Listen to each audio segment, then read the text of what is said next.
La escóbula de la brújula. Dirige Jesús Callejo. Presenta David Sentinella.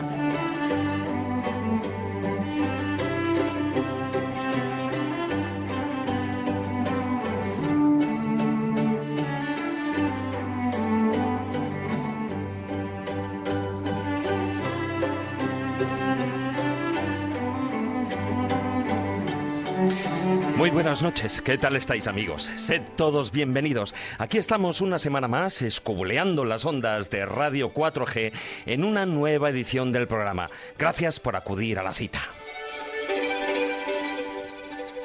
Esta noche vamos a dedicar el programa a una de las grandes ciudades de la historia, a Roma, la ciudad de las 7 colinas, o conocida también, siendo más justos, como la ciudad eterna.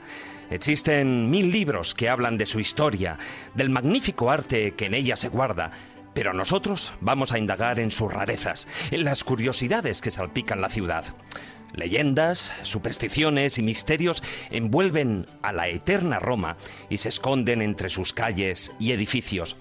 Puertas mágicas, pirámides, estatuas parlantes, tumbas escondidas, reliquias, fantasmas. De todo ello hablaremos a lo largo del programa y daremos cumplida cuenta en el filandón.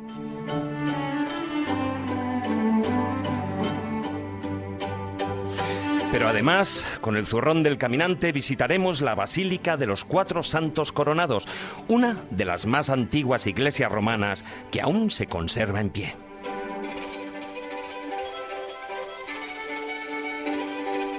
Entraremos en el taller del pintor para ver cómo el arte ha tratado uno de los episodios mitológicos que tuvieron lugar en los orígenes de Roma, el rapto de las Sabinas.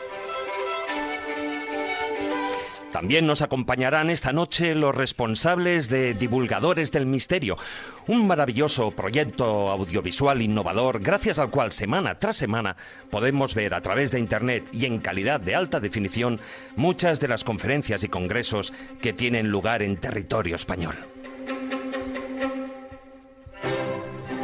Y por supuesto contaremos con las enseñanzas y moralejas de los cuentos de Callejo. Todo ello gracias a Víctor San Román, que nos acompañará a los mandos de la parte técnica.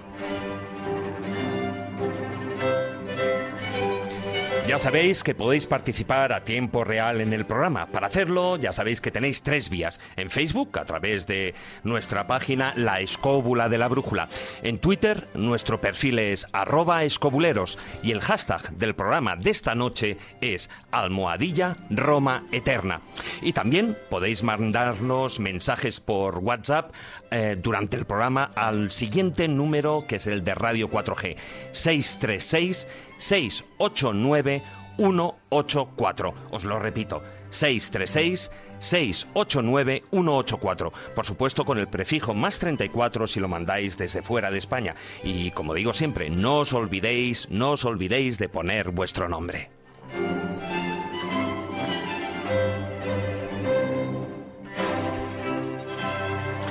Y ya, sin más demora, nos subimos a nuestra particular escóbula voladora para recorrer las calles, palacios, templos, museos y tumbas de la vieja Roma y conocer algunos de sus innumerables misterios.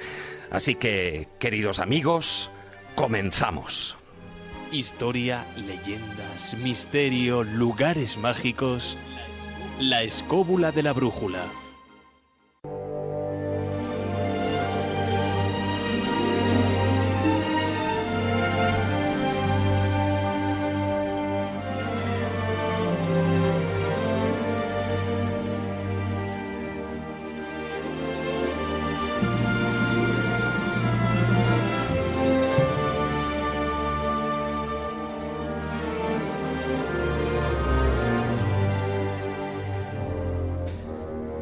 Los orígenes de Roma son legendarios. No en vano, su fundador era descendiente de dioses.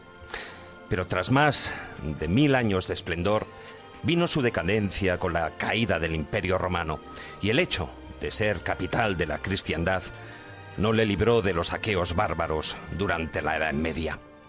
Sin embargo, resurgió como el ave fénix de sus cenizas con los estados pontificios y más tarde, al convertirse en la capital de la Italia unificada.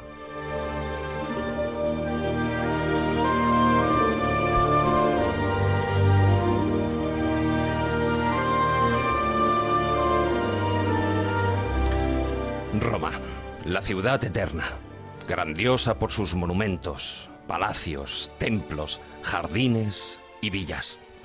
Pero además es una ciudad llena de vida que nunca deja indiferente. Aparte de la Roma que conocen los turistas, existe otra donde las leyendas cobran vida, donde la superstición se adueña de algunas calles y de la que el turismo apenas conoce pocos apuntes.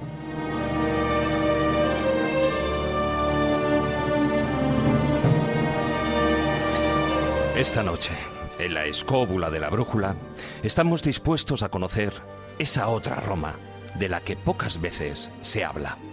¿Nos acompañáis?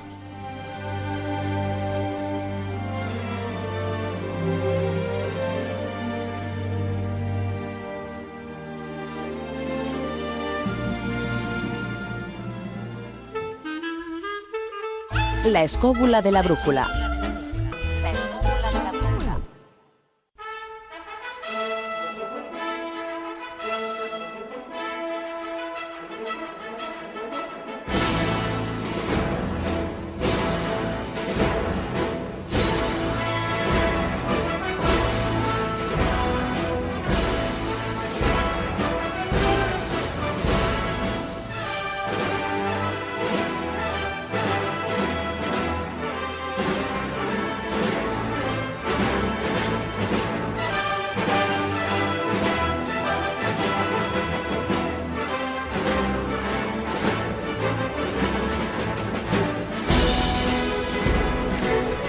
Ave César, que digo, ave don Jesús Callejo. Bueno, Jesús, César, ya sabes que está todo muy relacionado. Bueno, aquí quien manda, manda y lo demás son tonterías. Ya, pero César suele morir, no sé. Hombre, cuando te digan aquello de acuérdate de las idus de marzo, pues... Qué razón tenía, y no le hizo caso. Aunque algo barruntaba ya, Julito, algo barruntaba. Pero tenía razón, ahí Roma, que no vamos a hablar de esa Roma imperial, no vamos a hablar del Imperio Romano, vamos a hablar de... Pero sí que yo lo que he querido hacer es dar esos 4 apuntes, ¿no? Para situar, aunque bueno, la verdad es que yo creo que del Imperio Romano y de la gran Roma, pues poco se puede decir. O sea, ahora estamos escuchando la música de una banda sonora, si no recuerdo mal es Ben-Hur, pero... bueno, una u otra, no lo sé. A lo largo del programa también iremos escuchando, pero fíjate, el cine nos lo ha puesto en bandeja, sobre todo, yo recuerdo cuando era así más joven que ahora, no digo cuando era joven, sino más joven que ahora, pues eso, que la mejor manera de estudiar era viendo películas. Claro, y de desaprender, porque la verdad es que el conocimiento que tenemos del Imperio Romano es bastante complicado y bastante erróneo gracias a las películas, ¿no? Exactamente. Solo les también faltaba es el cierto. reloj Casio, pero bueno, porque como Casio también es un nombre romano... Así me fue en algún que otro examen, sí. Así me fue. Pero bueno, es verdad que mucha gente tiene ese tipo de cultura cinematográfica, pero bueno, nos dedicaremos más a hablar de la ciudad eterna, de la ciudad de Roma, que bebe mucho, evidentemente, de su pasado, pero que tiene cantidad de rarezas, de curiosidades, de anécdotas, y de esas iremos desgranando a lo largo del programa, y además, como tú decías, con esa visión espectacular de los divulgadores del misterio, que por vez primera entran las cámaras en este recinto sagrado, en este Santa Santorum nuestro. Sí, sí. Y ahora se nos va a ver las caras. Peligro, ¿eh? Tiene sus peligros, sí. Hay que ponerse la camiseta, no enseñéis pectorales, porque no vamos a hablar de Grecia, vamos a hablar de Roma. Sí. Pero bueno, yo creo que saldremos airosos de esta batalla de gladiadores, que estamos aquí mirándonos de reojo todos. Bueno, no sé si saldremos airosos, porque aquí a mi izquierda tengo a don Carlos Canales. Muy buenas noches. Es que entre la música de Ben-Hur o Cubalis, que no sabemos cuál era, y luego el comentario de Jesús de los pectorales, me he acordado... Espera un momento, Víctor, es Ben-Hur, ¿no? Ben-Hur, sí, me lo me he acordado, con los comentarios de Jesús de los pectorales me acordado de una frase de Groucho Marx, que dijo un día, viendo una película de cine de romanos, que era protagonizada por Víctor Mature. ¿Os acordáis Víctor Mature. cómo no. Víctor Mature era un actor que solo movía una ceja, entonces era su Bueno, máximo. era un armario ropero que movía una ceja. Y Groucho Marx le preguntó Siempre qué le ha hacía lo parecido la película. Dijo, yo no soporto una película en la cual las tetas del protagonista son más grandes que la actriz principal. Sí, es cierto. Es una anécdota muy conocida. Muy buenas noches, maestro Esos Juan Ignacio pectorales. Cuesta. Pues aquí estoy vestido de Cayo Nobilior. Sí. Ojo, que sobre todo de está en calle. las cámaras, o sea Me que acabo de hoy sí que no poner cuela. las caligas y las grebas y aquí estoy esperando. Estás esperando que los ser hijos de ejecutado. marzo. No, esperando hablar de esta ciudad que tiene esos 3 momentos culminantes de su historia, porque todos... Yo pondría cuando- 4, lo hablamos de eso. Bueno, Bueno, yo 5. ¿Quién da más? total, por Marcos, discutir. Muy buenas noches, don Marcos. Hola, Carrasco. buenas noches. Aquí Marcus ¿Tú cuántos momentos Canus. dices? Dime. ¿Tú cuántos momentos grandiosos dices que tuvo Roma? Bueno, El- tú hablarás desde el punto de día vista que de artístico, pequeño ¿no? cogí un Tupperware y me puse un cepillo Mic y me lo encajé y me disfracé de legionario romano tal cual. Tal cual ahí. lo Oye, hice por así. cierto, y el casco, porque no, a mí me prometiste que aparecerías aquí con un casco No, romano. no he ¿eh? encontrado No, ni pero es los verdad que, chinos ni en bueno. serio, el parecido entre un cepillo de barra y un casco romano es muy, Ojo, es muy notable. Ojo que Marcos es el único de todos los de la mesa que tiene nombre romano auténtico. Sí, Marcus. Bueno, aquí estamos hablando de grandes momentos históricos, aunque luego a lo largo del programa hablemos de otras cosas, pero sí que yo creo que merece la pena dar dos pinceladitas, ¿no?, breves, porque estamos hablando de momentos históricos sociopolíticos y luego también están los momentos históricos a nivel artístico, que Totalmente. posiblemente no coinciden en nada. Sí. No, hombre, ya sabéis que a todos los artistas era una visita obligada a Italia y en concreto a Roma. Todos, incluso hasta el finales del siglo pasado, tenían su pensión pagada por el Estado para que fueran ahí a aprender, la pensión de Roma, y que le daba la Escuela de Bellas Artes de San Fernando. Y ir a Roma era como decir, vale, ya es como haber ido a Nueva York y haberte traído todas las nuevas tecnologías. Desde Velázquez, Rubens, todos fueron allí a empaparse. Y bueno, y al Hombre, síndrome es que Stendhal. durante siglos Roma ha sido la capital, igual que pueda serlo hoy día Nueva York, claro. O sea. Yo creo que era diferente porque en el tema económico-comercial Roma pierde la primacía muy pronto. Es decir, digo, después de la Edad Media hay ciudades que en el Renacimiento, en el Barroco, tienen mucho más importancia comercialmente que Roma, desde Ámsterdam a París, Londres. Sin embargo, Roma ha mantenido siempre algo muy especial, y es que de las grandes ciudades del mundo, que lo juntan todo, Roma es muy superior a otras como por ejemplo Jerusalén, en el sentido que ha mantenido una continuidad que ninguna ha sido capaz de conservar.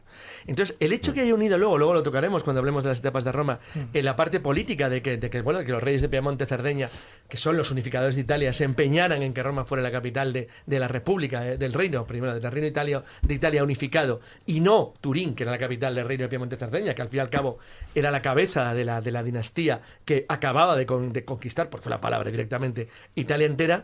No deja de significar o darse cuenta hasta qué punto Roma significaba algo para los italianos y para el mundo entero. Era un símbolo. Entonces son esas ciudades símbolo que existen en el mundo y que encima han tenido continuidad. Luego hablaremos del problema del papado, porque tuvo la parte buena para Roma y la parte mala. Claro. Bueno, a ver, yo creo que es importante, es verdad, definir un poco. Cuando hablamos de Roma estamos hablando de dos países. Una cosa es Sí, Italia y claro. otra es el Vaticano. Sí. Por lo tanto, hoy no vamos a hablar del Vaticano, que ya le dedicamos un programa. Pero Roma es verdad, es más que una ciudad, es un símbolo. O sea, los tres lugares de peregrinación que había en la antigüedad era Roma, era Santiago de Compostela y era Jerusalén. Y de hecho recibían distintos nombres los peregrinos. Eso Los es. que iban a Santiago de Compostela eran los auténticos peregrinos, los que iban a Roma eran los romeros y los que iban a Jerusalén eran los palmeros. O sea que hay que tener en cuenta ese carácter espiritual, ese centro de poder, ese ombligo del mundo. Roma siempre lo ha sido. Es uno de ellos. Claro, en la época romana tuvo una importancia capital. Yo creo que otro momento clave fue el Renacimiento, ese esplendor, ¿no? Cuando Y el empieza la Edad barroco, para Moderna, mí decisivo, es lo que cuando cambia todo. se va dejando de lado un poco esa mal llamada oscura Edad Media, y luego, por supuesto, cuando ya Italia se empieza a unificar a partir de 1860. No olvidemos que hasta entonces no era ninguna nación, no era ningún país, eran ciudades-estados la que había, igual que pasaba en Grecia.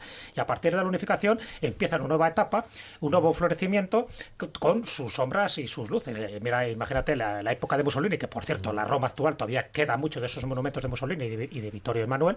Pues eso es fundamental para entender un poco cómo va cambiando el arte, hasta el punto de que en el Renacimiento, cuando se empieza a llamar el arte gótico, que ya sabéis que es Vasari el que crea ese término, el arte gótico es para ellos el arte más como más grosero, que era el que correspondía a la Edad Media. Y fíjate que luego prosperó ese término, pero para él pensaba que el arte gótico era el arte bárbaro. Sí, pero tú sabes que hay Fulcanelli, por ejemplo, tiene una versión totalmente el argot, distinta el argot. de la interpretación del arte gótico como concepto. Pero eso es Fulcanelli, que es en el siglo XX. Te estoy hablando de Vasari, que es en el siglo Sí, XVI. claro, claro. Y ahí el tío cambia totalmente la concepción de lo que se pensaba que era ese arte que para nosotros nos parece genial, pero que en gran parte surge en Italia. Digo en gran parte porque también Francia y España el gótico floreció con una luminosidad increíble. Bueno, pues todo eso hay que entenderlo para ver la Italia del momento y sobre todo para la Roma del momento. De todas maneras, habéis dado algunas pinceladas, sobre todo tú, Carlos, pero ¿creéis que existe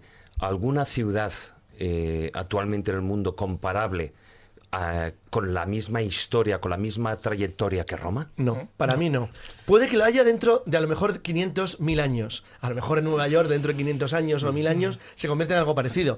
O otras ciudades que ahora mismo... ¿Hablamos de Occidente o hablamos del mundo entero? No, hablamos del mundo entero. No, ni siquiera ninguna ciudad del mundo, ninguna puede llegar a lo que ha llegado Roma por la importancia global que tuvo luego. Que no, Pekín. No, pero Jesús, es que lo que es universal. No, porque lo que es universal es la sociedad occidental. Es Roma. Bueno, pero si hablamos de Nosotros, Occidente, lo que pasa es que No, pero es que nosotros hemos llenado el mundo. Ellos no. Los chinos se quedaron en China. Nada. Bueno, ahora ya... Nada, en China. Sí, lo que pasa es que, nada, estamos nada. hablando El del mundo mongol se quedó solo ahí, occidental. nada. Estamos hablando del mundo occidental. ¿Qué ocurre con el mundo Pero oriental? vamos a ver, pero esto es una contraposición mundo occidental oriental. Es que el mundo occidental es el mundo. O sea, es que es el que redondeó el mundo. Los otros hubieran quedado siempre donde estaban, no llegaron a más. Entonces, el hecho de la importancia de Roma es O sea, esa. ¿quieres decir que Claro. el mundo occidental tenía un afán de expansionismo que no tenía el mundo oriental? No, que no los tuvieran. Claro que lo tenía. Nosotros tuvimos más Hombre, suerte. pero no de la Tuvimos más misma suerte. manera, sí. Alejandro Magno. Tuvimos más Unir el suerte mundo o más occidental con capacidad. oriental. El hecho cierto es que Occidente es quien ha creado el mundo tal y como lo conocemos. Y eso es lo que ha hecho que Roma,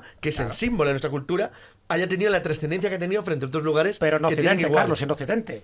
Pero vamos a ver, en pero- Oriente no se estaban enterando de que Roma existía. De hecho, Claro, acuérdate pero, que el Imperio pero Romano Jesús, se que yo fraccionan no dos. hablo de la El Roma Imperio Romano de histórica. Oriente y de Occidente. Que ya, y pero- Constantinopla tuvo una Hombre, por importancia supuesto, capital durante pero muchísimos pero años. sigue siendo herencia de Roma. Es Roma. Moscú, incluso los zares, se siguen atribuyendo ser la tercera Roma. Claro. Es decir, es que saben que es la base Porque de la raíz de arriba- su historia. La raíz de su Y historia. de ahí el águila bicéfala, claro. No, el águila bicéfala es bizantina. La cogen del Imperio de Oriente. Bueno, pero es el Sí. Imperio Romano. Claro, también. Pues por eso, fíjate si es importante Roma. Es decir, Bueno, lo bueno, la que contaminó nos hemos todo. liado. Claro. Bueno, ya he Pero eso no es conseguido Roma lo que ciudad, quería. ¿eh? No Ya he estamos- conseguido no, porque lo que estamos hablando quería. de la ciudad que es lo que vamos a hablar.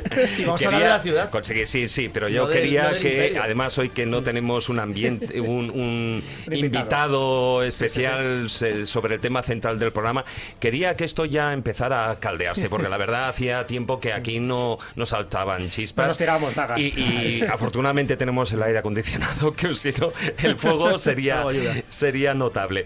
Bueno, vamos con la primera de las secciones y ir guardando munición para luego para el filandón.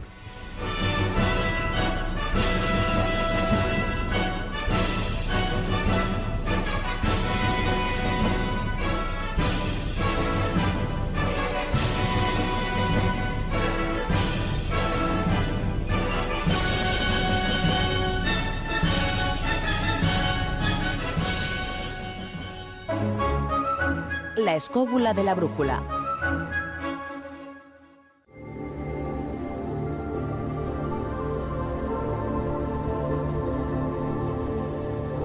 El zurrón del caminante.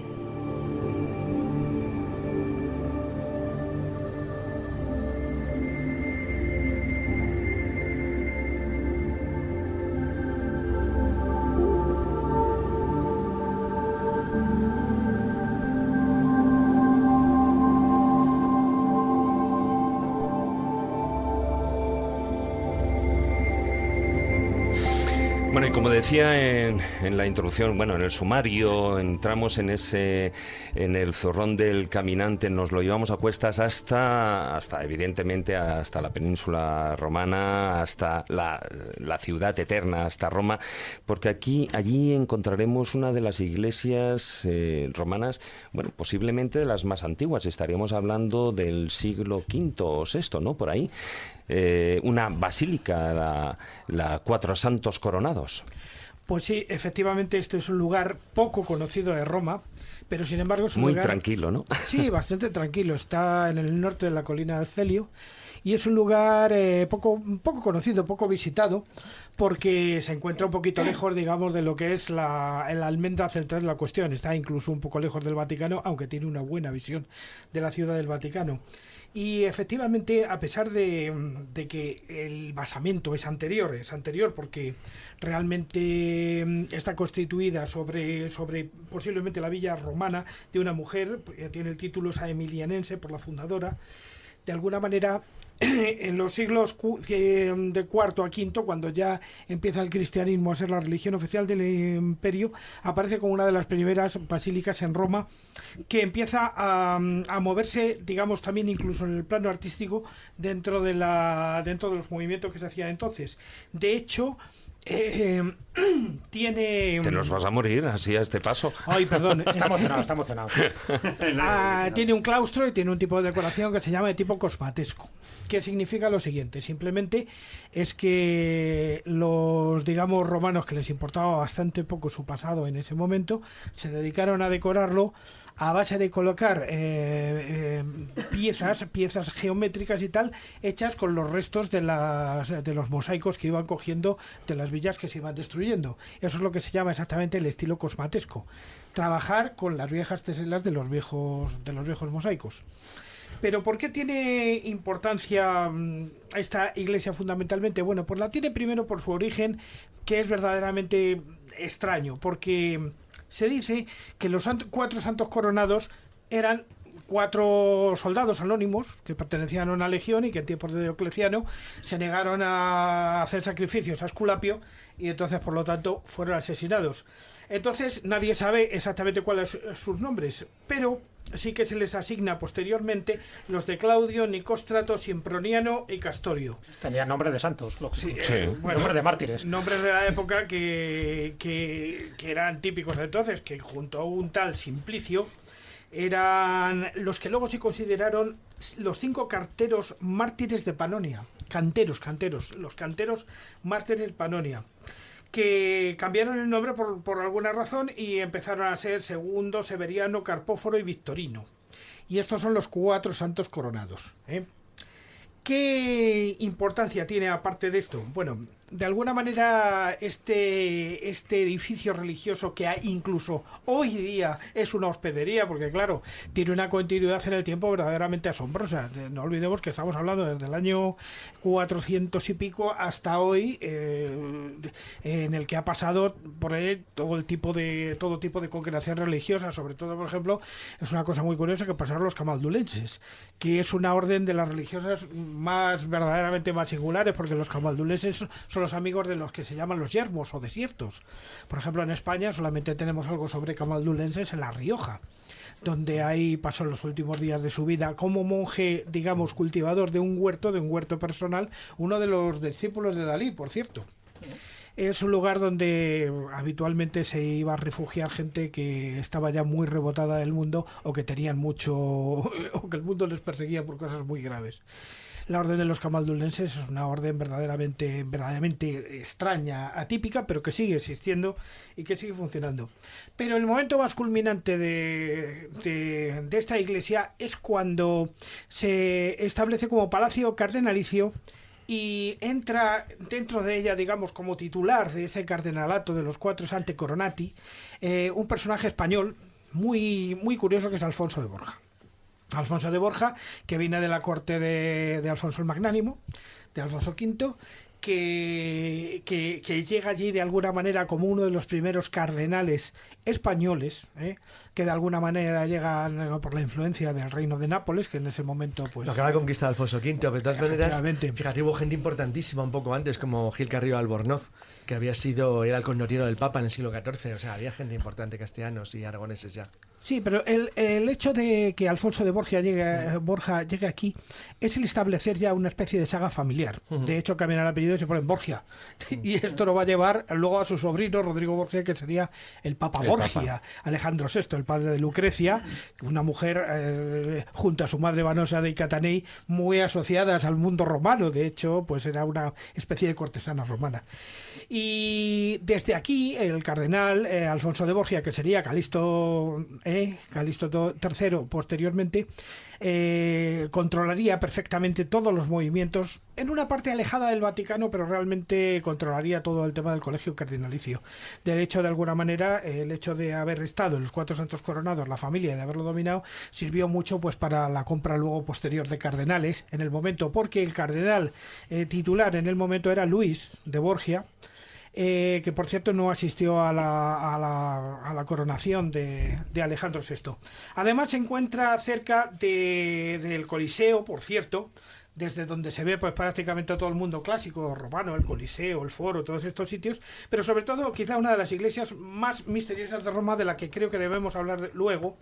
Creo que trataremos más de ella, que Santo Stefano Rotondo, donde nos vamos a encontrar un concepto nuevo que luego aparecería en el gótico, como habías estado adelantando antes, que es el tema de los deambulatorios.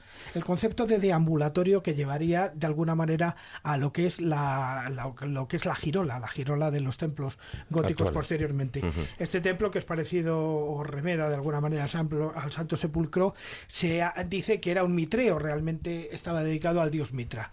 Y bien, yo creo que después de esto, y teniendo en cuenta que estamos en el verano, podríamos hacer una pequeña incursión musical.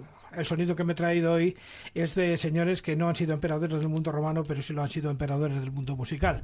Uno es Louis Armstrong y la otra Ella Fitzgerald, que interpretan una versión absolutamente impagable del Summertime de la ópera Porgy and Bess de George Gershwin. De todas formas, después ya me contarás cuál es la relación entre el zurrón del caminante y el Summertime. No, estamos hablando de este verano. Todo cabe en el zurrón. Y Roma.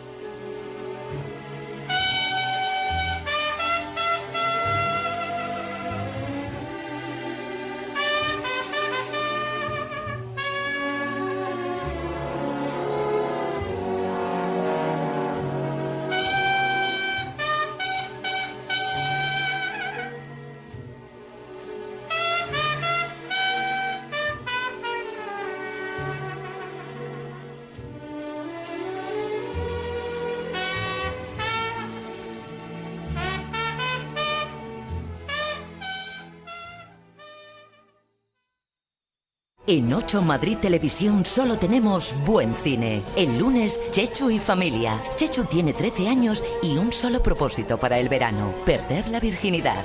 Una atrevida comedia protagonizada por Fernando Fernán Gómez. Chechu y familia. El lunes a las 10 de la noche en 8 Madrid Televisión. Sintonízanos.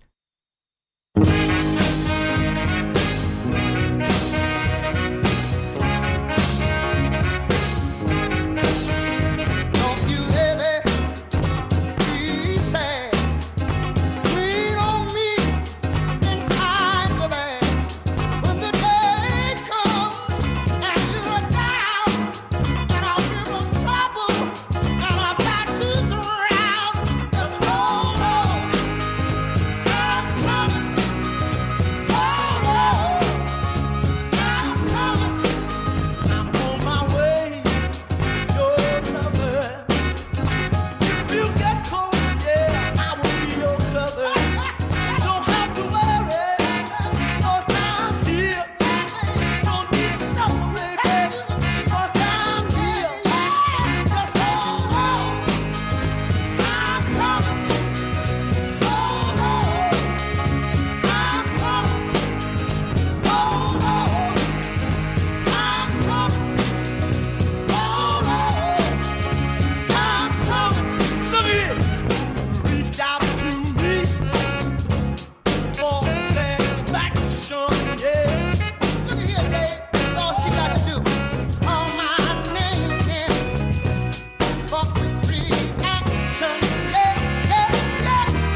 Si quieres viajar a lugares con historia y sumergirte en los grandes misterios de nuestro mundo, La Escóbula de la Brújula, en Radio 4G.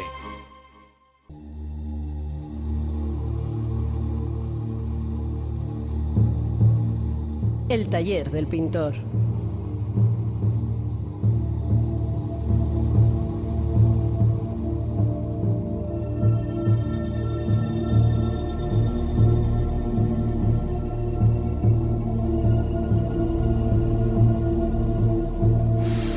Bueno, Marcos, tal vez deberíamos empezar la sección, como decía aquella canción, Cuenta la leyenda. Cuenta la leyenda, sí, señor. En este caso, pues narra la mitología, la leyenda, en este caso, pues que de repente en los orígenes de Roma faltaban mujeres. Sí, pues esto es lo que dice la leyenda, que como siempre deberá tener algún tipo de realidad, puesto que esto pues puede ser que haya sucedido realmente. Quiero decir que en los romanos, cuando se aposentan en la zona del Lacio, con toda esa serie de luchas con los pueblos vecinos, pues es muy posible que quedaran mermados, y llegó un momento en que les faltaban mujeres y la posibilidad de procrear y de extenderse, ¿no? Entonces, bueno, pues se le ocurrió a Rómulo. ¿Os acordáis de Rómulo y Remo con la lengua capitolina, el primer rey de Roma? Luperca. Pues en ese sentido, Rómulo planea pues hacer unos jueguecitos, unos juegos deportivos, e invitar amablemente a todos los pueblos de alrededor. Y entonces, pues ya veréis para qué. Pues para esos juegos, un buen día, pues llegan toda esa serie de vecinos suyos, entre ellos unos habitantes de la Sabinia que se llamaban los sabinos, que fueron pues muy voluntariosos, precedidos de su rey. Y bueno, pues acabados los juegos, en el momento culminante, pues a una señal de Rómulo, pues cada romano se abalanzó por una de las mujeres de los sabinos, llamada las Sabinas. Vamos, entonces este rapto de las Sabinas ha sido posteriormente muy representado. Pero ¿qué pasó aquí? Los sabinos humillados regresaron a su poblado, y las Sabinas se quedaron a convivir durante años con los romanos, teniendo hijos con ellos, etcétera, etcétera. Bueno, pues pasado ese tiempo, los sabinos, humillados por ese ultraje, planearon la venganza, la revancha, ir a recuperar sus mujeres. En ese sentido, cuando ya estaban los ejércitos a las puertas de Roma, pues las mujeres se percataron de esto y razonaron: un momento, si ganan los sabinos, nosotros vamos a perder a nuestros hijos y a nuestros maridos. Y si ganan los romanos, vamos a perder a nuestros padres, a nuestros hermanos, etcétera, etcétera. Entonces, vamos a ver si nos podemos un poco en la cordura. Y entonces esa guerra entraron en razón unos y otros, y organizaron finalmente un banquete para celebrar ese acuerdo. Pues este rapto ha dado un sinnúmero de interpretaciones artísticas, tanto de escultura como de pintura, pero vamos, absolutamente magistral. Y traigo, como siempre, 3 ejemplos. Bueno, me gusta traer escultura porque en este caso nos vamos al Renacimiento finales, y traigo una versión del Rapto de las Sabinas de 1587, que es una soberbia escultura de Giambologna, que bueno, que está en la misma plaza de la Signoria de Florencia, y está junto al Hércules y el Centauro Neso, que en el programa Animales Mitológicos ya estuvimos nombrando. Sí. Está junto a él. Bueno, Giambologna es un maestro de las contorsiones y de los alardes anatómicos más inverosímiles. Os recuerdo que en esta época se estaban desenterrando continuamente por la arqueología maravillas del mundo griego, del mundo romano. Entonces, claro, se veía lo que se estaba haciendo el siglo II a.C.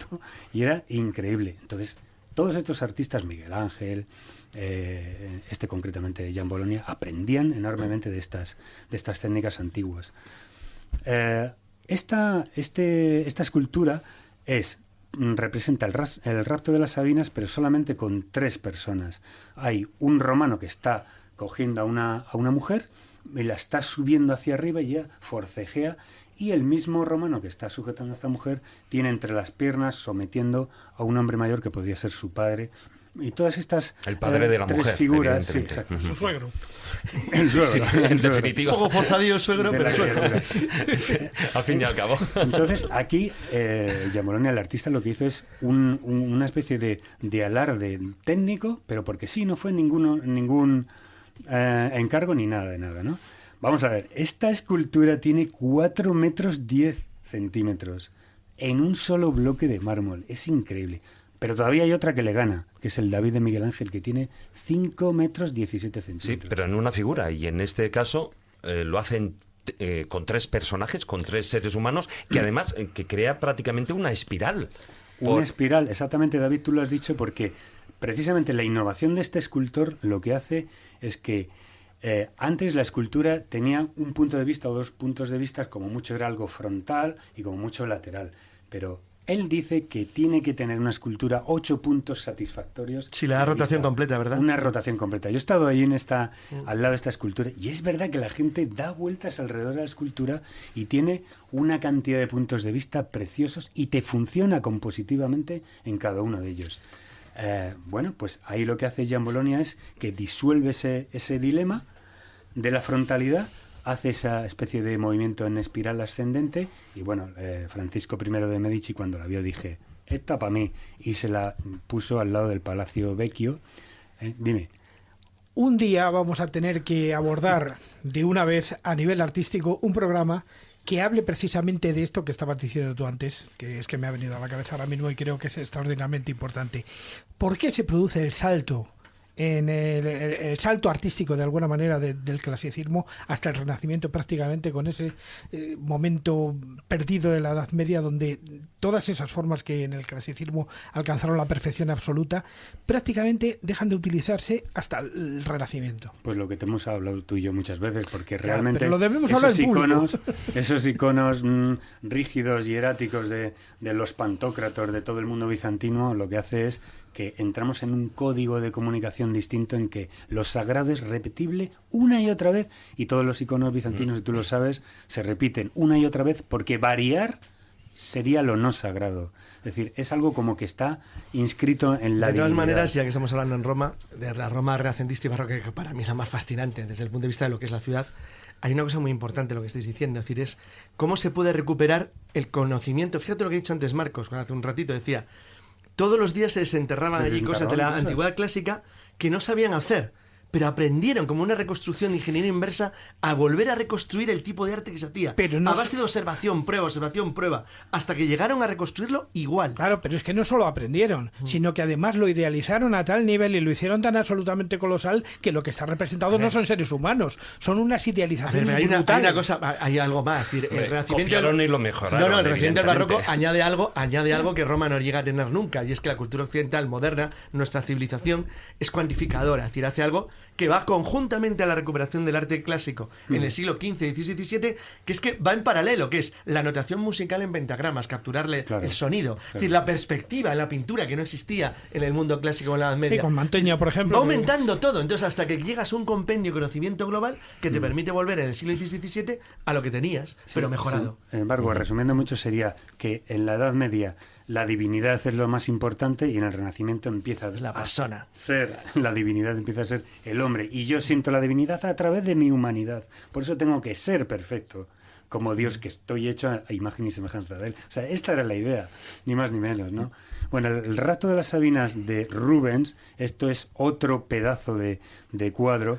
Y ahí nos vamos de la escultura a la pintura. De la escultura a la pintura. Ya el 17, es una además, pintura claro. que está en la National Gallery de Londres. Es el típico cuadro. Escuchad un momento lo que os digo. Que se puede escuchar. Es decir, tú te sitúas delante de este cuadro y ves una algarabía de gente, un tumulto, unas espirales. Es realmente algo tumultuoso que ocurre. Podemos ver al rey Rómulo, que estaba como bajo palio, con el brazo extendido, como diciendo a sus súbditos, bueno, venga, chicos, proceded. Incluso a las mujeres yo creo que les dice, bueno, no os preocupéis, chicas, que os lo vais a pasar bien. De todas formas, os vais a quedar aquí, sois dignas de estar en como este la tradición, reino. como la tradición europea coge un mito clásico de hace miles de años y convierte una auténtica atrocidad salvaje de guerra profunda entre tribus en algo totalmente honorable y digno. Claro, es decir, sois honorables de estar en limpia? nuestro reino. Sois dichosas de estar en nuestro reino, ¿no? Vale, porque es un montaje muy cinematográfico a lo 17, o sea, muy espectacular, pues, de alguna manera idealizando Hombre, Una barbaridad. Una barbaridad. Bueno, cuadros, Idealizas digo, es que en lugar de una violación la conviertes en rapto. Además veo que Rubens pone vestidos del siglo XVII. O sea, que claro. La historicidad es y perfecta. además poner su señora, que como todos sabemos es Oronda. Y que acaba de volver. Estaría siempre. Hombre, es que de todas formas, a ver, la historia del rapto de las Sabinas ha valido hasta para hacer musicales. Ahí tenemos Claro, 7 claro, novias para claro. 7 hermanos. Es que Totalmente, es lo mismo. es eso. Sí, señor David. Mira, la cuestión está en que, de esta versión del rapto de las Sabinas se hicieron muchísimos pintores. ¿Por qué? Yo creo que era un tema jugoso para meterle mano. Nunca En fin, mejor de dicho, verle- claro. Nunca mejor dicho, de Ahí las ver dado, ahí las dado. una tropa de gente, Pseudopornográfico, de vamos. hombres raptando a mujeres y encima Rubens, que además estaba Sí, eso sí, súper enamorado. están más gordas que la del cuadro anterior. Pues son de Rubens. Estaba enamorado de Elena Fourmen, que era su esposa. Por cierto, la primera esposa se murió de peste y esta se casó con ella a los 16 años. Estaba enamoradísimo de ella. La sacó las 3 gracias en el rapto de las hijas de Leucipo, en el rapto de Proserpina. Todo eran raptos, gracias, Venus y toda esa... Vamos, le hacía una gracia. Claro. Es decir, sin ninguna vocación de pasarela, era regordeta. No, y y le sacó sacaban en pelotas todo. a la mínima, no tiene Totalmente, duda, ¿eh? totalmente. Bueno, pues este cuadro es un montón, es una tropelía de figuración absoluta, ¿no? Hay un torbellino de figuras que las mujeres piden clemencia, o los soldados las agarran por las espaldas, por las faldas, otros las intentan montar a caballo. Bueno, hay una mujer aquí en el centro que precisamente es la que más se nota, que es el retrato de su mujer, ¿no? Es magistral en representar lo que es. Bueno, Rubens va hacia primero Venecia, luego va a Florencia y luego recala en Roma, y cuando ve pues Tiziano, Tintoretto, Veronés, Miguel Ángel, Rafael, etcétera, da un punto más a todo este tipo de representación del cuerpo, describiendo el cuerpo humano con una belleza, con una delicadeza que aquí lo veréis. Lo vemos en la página de Facebook que hemos puesto, que los soldados apresan a las mujeres, las tocan y parece la carne cede ante la presión. Es un maestro en hacer esto, es increíble. De ahí vamos a pasar rápidamente a un rapto de las Sabinas más moderno, de Francisco Pradilla, alrededor de 1870. Este autor os sonará, es el autor de cuadros históricos tan importantes como La rendición de Granada o Doña Juana la Loca, por la que recibió la medalla de honor en la exposición. Es que para mí es el mundial de mejor de París, él, ese cuadro es buenísimo. Es que es el de Juan Roca es buenísimo. ese cuadro. Es un cuadrazo impresionante. ¿Qué cuadro para explicar la locura? Un día cuando tengamos la locura, Claro, qué cuadro claro. para explicar la locura ese cuadro. Y lo Sí, tétrico es- que es, además. Fantástico. Tétrico, un día nublado, Sí, el viento frío, ahí, Ahí al lado del féretro. desangelado en Sí, el sí, sí, féretro, ya con el viento, lo que es las velas apagadas y el humo. Bueno, es increíble. Este que hemos traído aquí en el taller del pintor es el rapto de las Sabinas, hecho por este pintor, pero fijaos en lo que se diferencia tanto de Giambolonia, que es un poco la elipsoide, la helicoidal, en un eje conectado por miradas, el tumulto hecho por Rubens magistralmente, que es un barullo de gente. Lo que hace es una visión moderna, Pradilla, es que selecciona 2 figuras o 3 y luego todo lo demás ocurre en un segundo plano y en un tercer plano y en un plano ya lejano. Esto es una visión moderna, ya estamos aquí en una visión contemporánea. En este rapto, las figuras principales, las 2 que hay aquí, forcejean, la mujer parece que se sale fuera del cuadro. Pero ¿cómo contrarresta esto? Con la madre o la abuela que arrastra al romano y lo reequilibra para el centro del cuadro. Pero la mirada del romano es todo un poema, porque es totalmente lasciva, lujuriosa, lo que podéis Está fuera de sí. percibir. Fuera de sí totalmente. Y bueno, pues... No está pensando ahí. Bueno, los demás raptos ocurren ahí en la parte de atrás, en el fondo, en la trastienda. Y bueno, para terminar, hemos estado aquí hablando antes fuera de micrófono, que esto, bueno, pues parece ser que Sí, retrataba los códigos imperantes de Claro, cada en época. el derecho, por ejemplo, español de toda la vida, el rapto siempre, frente a un secuestro, siempre tiene una connotación sexual. Sexual. Y necesariamente, no necesariamente violación, pero sí sexual. Entonces, claro, es decir, el porqué del éxito de este cuadro que acabas de comentar, a mí me llama siempre la atención porque hay algunos temas que, aunque explicando una barbaridad, por no dejar de estar explicando una barbaridad, tiene un éxito enorme en la representación simbólica a lo largo del tiempo, porque significa mucho. Para Roma significa la repoblación de las colinas, en el comienzo suyo, para poder dar lugar a lo que luego va a ser el imperio más grande. Es un cuadro económico. Sí, Claro, porque habla de economía fundamentalmente. O sea, lo que hace, pero descontextualiza Es una acción este brutal, hecho, claro. y vale, hoy como lo veríamos sería una violencia de género, sería una violación, Pero masiva y sería, brutal, además. encima un punto de vista del hombre machista, que es el que hace la pintura, dándole la razón pues a un reino, a un imperio que iba a lo nazi, cargándose todo lo que se cruzaba por su paso para, sencillamente, la expansión. Es decir, era pues un poco, no quiero nombrar culturas expansivas de la Segunda Guerra Mundial, pero todos lo Pero fíjate sabemos. lo que está contando. Esto te está glorificando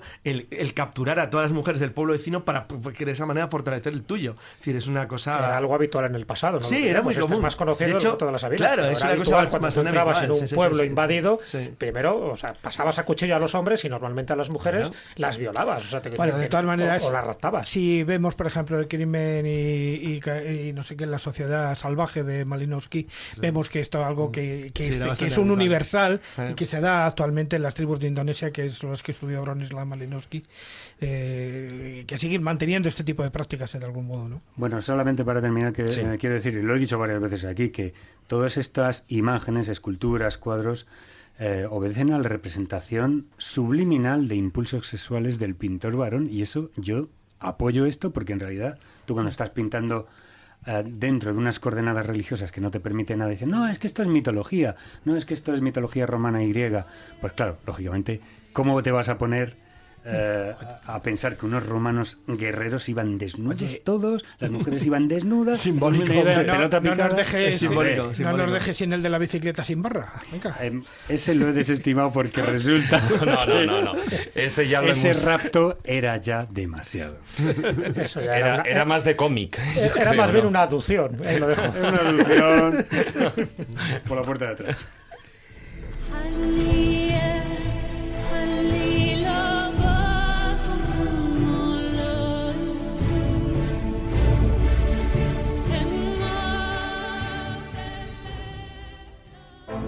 La escóbula de la brújula. Dirige Jesús Callejo.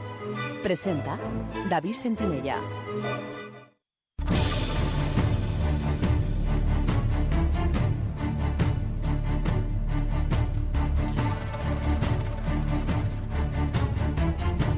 Comienza El Filandón.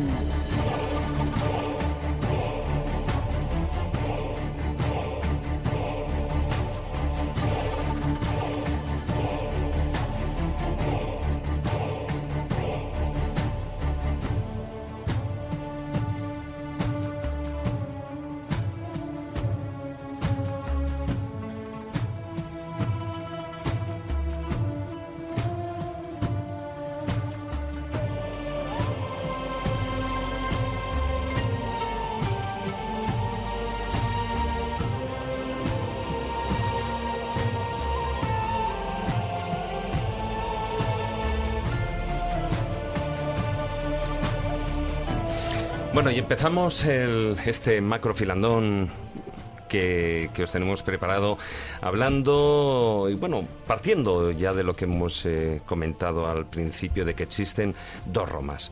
La Roma de los paquetes de turismo, estamos hablando de para visitar lo que es la ciudad eterna, la ciudad de las 7 colinas. Existen esos paquetes que están muy bien, familiares, yo creo, en la mayoría de las ocasiones, de turismo. Sí, que incluyen visitas nocturnas hasta Pero discotecas. que van a ¿no? provocar que al final los romanos nunca puedan ver Roma. Jamás, porque está lleno de extranjeros que les impiden ver Bueno, los sitios. pero ojo, es que eso ocurre yo creo que en todas las Empezamos ciudades. en todos los Ocurre sitios. en todas las ciudades, o sea, a veces con Madrid, con Barcelona, Mira, con el grandes Museo del ciudades, Prado, o sea... tienes el Prado, guapo que, nadie se- puede que ir al ve un Prado. cuadro tranquilamente, ve las meninas tranquilamente. Tienes tumulto delante de ti, no puedes. No, pero ya no solo eso, bueno, y eso pasa y lo hablaremos en la Fontana de Trevi, que es imposible verla sin gente, ¿no? Pero me refiero que muchas veces conoce más la ciudad, el turista, porque incluso se prepara. Tiene más facilidades para los sitios. No, claro. no, pero ya no por facilidades. Primero, cuando tú vives en la ciudad siempre tienes 50.000 ocupaciones. Y segundo, no sacas tiempo para ir a esos lugares, ni tampoco en muchas ocasiones te preparas el viaje, digamos, si ahora que estamos preparando este viaje para irnos dentro de 2 minutos a Roma y ver sus rarezas, pues previamente nos hemos preparado y nos hemos buscado esos pequeños detalles, esas curiosidades, independientemente de las grandes iglesias, pinturas, esculturas, etcétera. ¿Qué ocurre? Que cuando tú vives en una ciudad no lo haces. Y en cambio el turista sí que se prepara para ese viaje. Bueno, sí lo hace. Lo que pasa es que lo haces de otro modo. Lo haces, digamos, de alguna manera un poco diferido en el tiempo y organizándolo de otra forma. De todas maneras, hay un aspecto que a mí me gustaría incidir en este tema. El viaje organizado, el viaje programado con guías normalmente habituales, sea en Roma o sea donde sea, siempre nos va a llevar a conocer unos aspectos muy superficiales, muy vanidosos, o sea, Y evidentemente, y ortodoxos. y muy ortodoxos de los sitios y tal. Realmente, si alguien se quiere enterar de las cosas, tiene que encontrar la manera de ir a estos sitios y pateárselos por su cuenta y estudiárselos por su cuenta, porque la única manera de entrar en el alma de lo que es realmente misterioso y lo que es realmente significativo. No se puede pedir, cuando tú llevas 60 personas en una excursión, explicar los aspectos mistéricos del Coliseo. O sea, No, y no solo eso, claro. y no estamos hablando, ni yo en ningún momento he querido decir nada negativo contra los guías, ni mucho menos. Ellos hacen su tarea, su labor, trabajo, por y supuesto. además, y demasiado bien, que en muchas ocasiones lo realizan precisamente porque cuentan 5 minutos para, por ejemplo, pues explicarte la Capilla Sistina. ¿Qué explicas en 5 minutos, no? Es eso. O sea, Claro, o tú te lo has empapado antes, Claro. o te lo empapas después, pero allí te dan 4 pinceladas, que es lo que ocurre en todas las grandes A ciudades. ver, lo que queda claro, sea Roma, sea Londres, sea Madrid,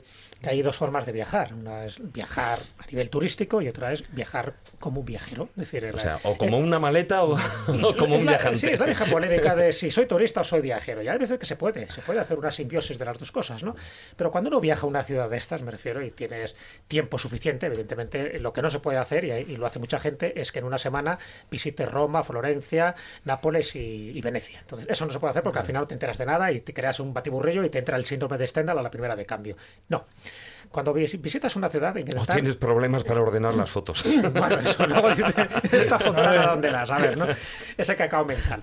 Entonces yo creo que es bueno, a ver, si no te queda más remedio que viajar como turista, pues perfecto, porque además una ciudad no la ves solo de una visita, eso está claro. O sea, Roma hay que verla 3 veces, 4 o 5, igual que pasa con cualquier gran ciudad importante. La primera es como una toma de contacto, aunque estés allí un mes, pero esa toma de contacto es asimilar un poco toda la historia, toda la belleza, toda la riqueza ornamental, de museos, de monumentos y por supuesto de misterio. Entonces, en el caso de Roma se ve claramente, hay una Roma imprescindible turística que aquel que va a Roma pues tiene que ver. Es decir, aparte del Vaticano, lógicamente tiene que ir a la Plaza Navona, tiene que ir al Panteón de Agripa, tiene que ir Al pues, Coliseo, por supuesto. al Coliseo, a la Plaza de España, a la Arapacis, al al Foro. cementerio de los protestantes, que eso es donde iría Pero Carlos. eso entraría en la otra parte. O sea, me refiero que hay Esa es ya la Roma rara. Claro, sí, exactamente. esa es Hay la una Roma rara. imprescindible que es esta que estoy diciendo. Sí, y la muchísimas imprescindible, que más. además la imprescindible, ¿verdad? Que es que la de Hay verdad. que verlo, porque si no lo ves, dices, bueno, ¿qué has hecho allí? Y luego está la otra Roma, la del viajero de lo trascendente, aquel que busca otro tipo de cosas. Y dentro de esa Roma hay muchísimas. Es decir, es la Roma insólita, la heterodoxa, la mágica, la misteriosa. Pero también está la morbosa,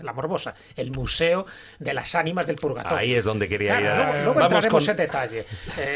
Pues yo qué sé, incluso las distintas tumbas que hay con algunas historias y algunas supersticiones también, por ejemplo, que hay en Roma. Cuando hablamos de supersticiones, tú has dicho la Fontana de Trevi. Hay mucha gente que hace la superstición, la hace muy mal, porque este tipo de supersticiones son todas muy modernas, ¿no? Lo hacen con una moneda, cuando realmente hay que hacerlas con 3, hay que tirar las monedas por el hombro izquierdo y dando la espalda a la Hombre, fontana. con la Bueno, crisis, con una es suficiente. con una es suficiente, no, pero bueno, también de 5 céntimos sirve.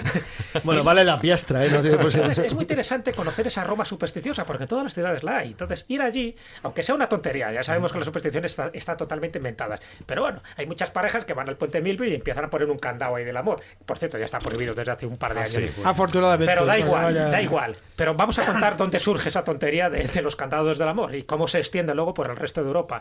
Bueno, pues hay que conocerla, esa Roma de los fantasmas. Fíjate que también incluso Paloma Gómez Borrero tiene un Escribió libro. un libro, sí, sí. Roma y sus fantasmas, donde comenta la cantidad de fantasmas que hay y fantasmones por toda Roma. Bueno, a eso me refiero. Roma es poliédrica, Roma es muy variada. Entonces, bueno, evidentemente en estas 2 horas, en esta hora y media que va a durar el filandón, no vamos a poder abarcar todo. Pero sí lo suficiente donde vamos a descartar lo imprescindible, lo cual damos por hecho que Porque están las guías que y el va que todo el vaya mundo. lo va a Está ver claro, con sí. guía o sin guía, y luego pistas, orientaciones del otro viajero, del que le gusta el misterio, el que le gusta la magia, el que le gusta la alquimia, el que le gusta meterse en los subterráneos, el que le gusta meterse en las catacumbas, es decir, el Sí. que le gusta conocer la letra pequeña de las guías de viaje. Y aún así dejamos lo que sería otra posibilidad de viaje, que es el viaje hiperespecializado. El que quiere ver lugares de cine en Roma, por poner un ejemplo. claro. O viajeros especializados históricos. Bueno. La Roma del 17 o la Roma exclusivamente, pues no sé, de la modernidad. Sí. La Roma post reino de Cerdiña Sí, o Piamonte. del diseño italiano, Claro, la de después de, muebles, claro, la después de todo Portapí. tipo Es decir, de hay arte miles de moderno. variantes que puedes coger. Bueno, sabéis que una de las últimas rutas que se ha popularizado en Roma es la que tiene que ver con los escenarios de la novela Ángeles y Demonios de Dan Brown, por Exactamente. ejemplo. Claro. Porque hay, Sí, sí. bueno, rutas especializadas, igual que también Bueno, hay en una Madrid, ruta en todas también de las ciudades. Pasolini, por Mezclar ejemplo. churras con merinas, Sí, la sí. verdad que es esa ruta, porque te mezclan una cantidad Claro, de hay cosas mezcla, pero extrañas. sí que hay una ruta de fantasmas. Pero Sí, pero eso, que evidentemente. hemos decidido ya incluso evitar las hiperespecializadas, pues ya el colmo, ya claro, no acabaríamos nunca. De todas formas, os hago un inciso, porque yo la primera vez que fui a Roma, no sé si acaso o habéis estado ya más veces, sentí esto. Estoy hablando de sensaciones, porque yo aparte de recorrer los recorridos que todo el mundo hace y tal, siempre me paro mucho a escuchar a la gente, a ver a la gente son las reacciones. Y realmente tuve la sensación de encontrarme en casa. O sea, porque... Y te voy a decir por Eres qué. muy latino, ¿eh? Mira, Es que no, yo es te que voy a es decir- que te es voy a muy decir una parecido, cosa. joder, Claro. es que es... Mira, es muy parecido. Me dio la sensación de que teníamos hasta, yo qué sé, el mismo ADN, porque yo Sí. entendía lo que se hablaba. Luego también hay una la cosa... por forma de ejemplo, hablar, si tú no es has porque estado- mueven mucho Se ve así, claramente que tal. tú has estado hace relativamente poco tiempo en Roma. No es No, como yo el he caso de estado Juan en los Ignacio. años 70, ¿eh? Claro, pero Juan Ignacio estuvo en la época del triunfo de César. Bueno, vamos a dedicar 3 minutos y nos vamos, en lo que dura la publicidad, nos vamos volando, volare hasta Roma. Quel che tu fai sopra il mio volto lo rivedrai.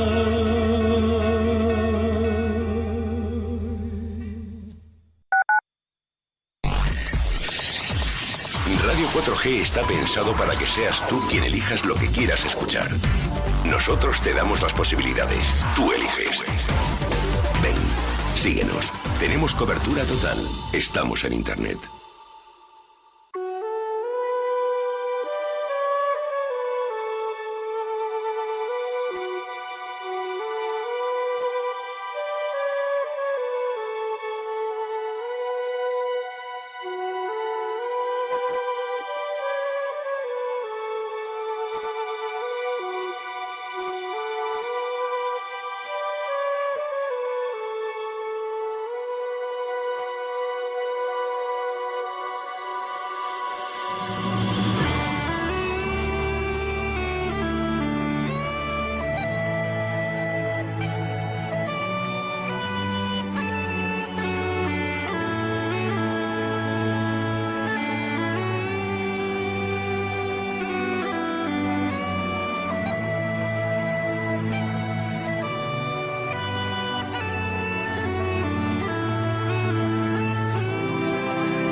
Síguenos. Somos 4G, la radio del futuro. Tenemos cobertura total. Estamos en Internet.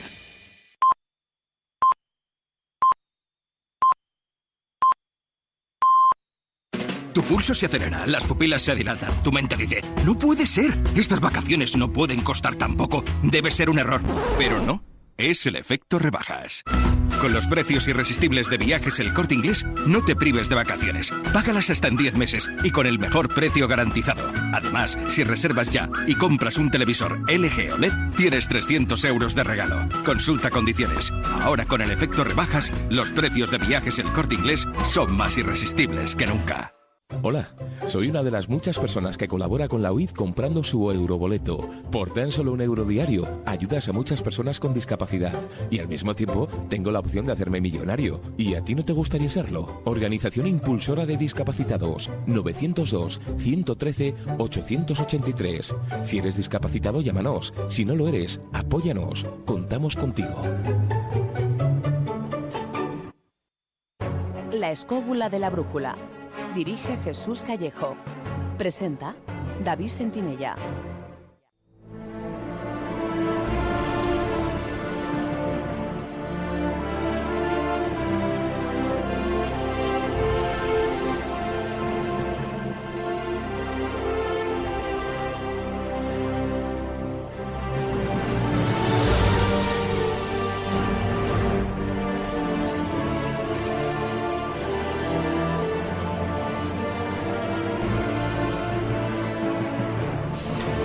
Ya hemos llegado a la Imperial Roma, a la ciudad eterna, y entre esas 7 colinas vamos a uno de los museos más extraños que uno se puede encontrar.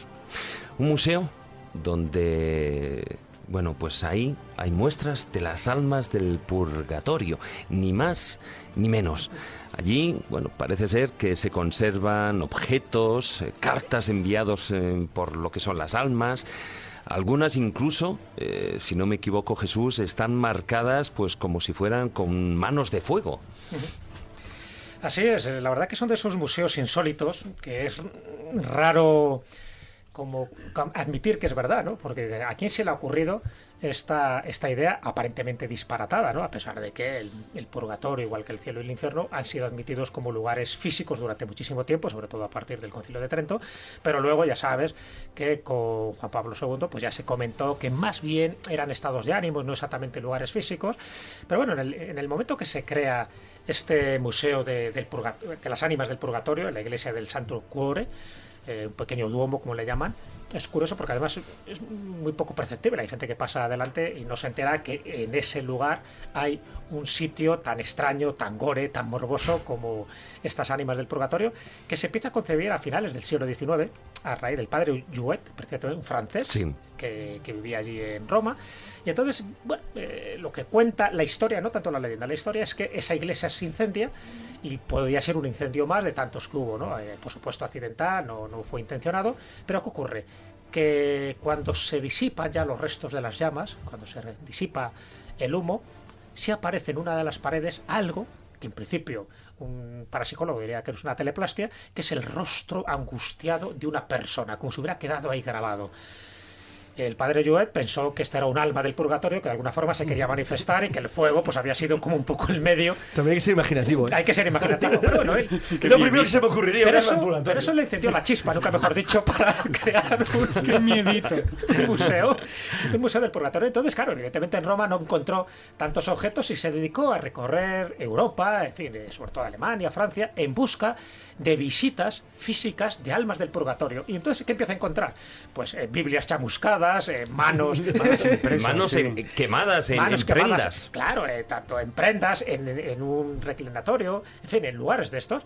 Entonces, bueno, pues él fue recogiendo pieza por pieza, recogiendo también un poco la leyenda, la historia de cada cosa, y la fue colocando ahí. Una labor pues bastante ardua, en fin, tampoco son tantas, ¿no? Son 20 y tantas piezas, si no recuerdo mal. Si fueran miles sería peligroso. Claro, es un poco como de investigador de lo paranormal, ¿no? Sí, exactamente. Sí. Pero con la diferencia de que no estamos hablando de reproducciones. Es decir, que dice que son piezas auténticas. Otra cosa es que te lo creas o no te lo creas, pero que son piezas auténticas, fruto de la devoción popular y fruto de determinados testimonios de cómo alguien, llegado directamente al purgatorio, cuidado, ha habido tratados del purgatorio escritos por beatas, escritos por místicas, donde te cuentan con pelos y señales lo que hacen en el purgatorio, y la verdad que es espeluznante. No sé lo que harán en el infierno, pero lo del purgatorio también tiene su tela, ¿no?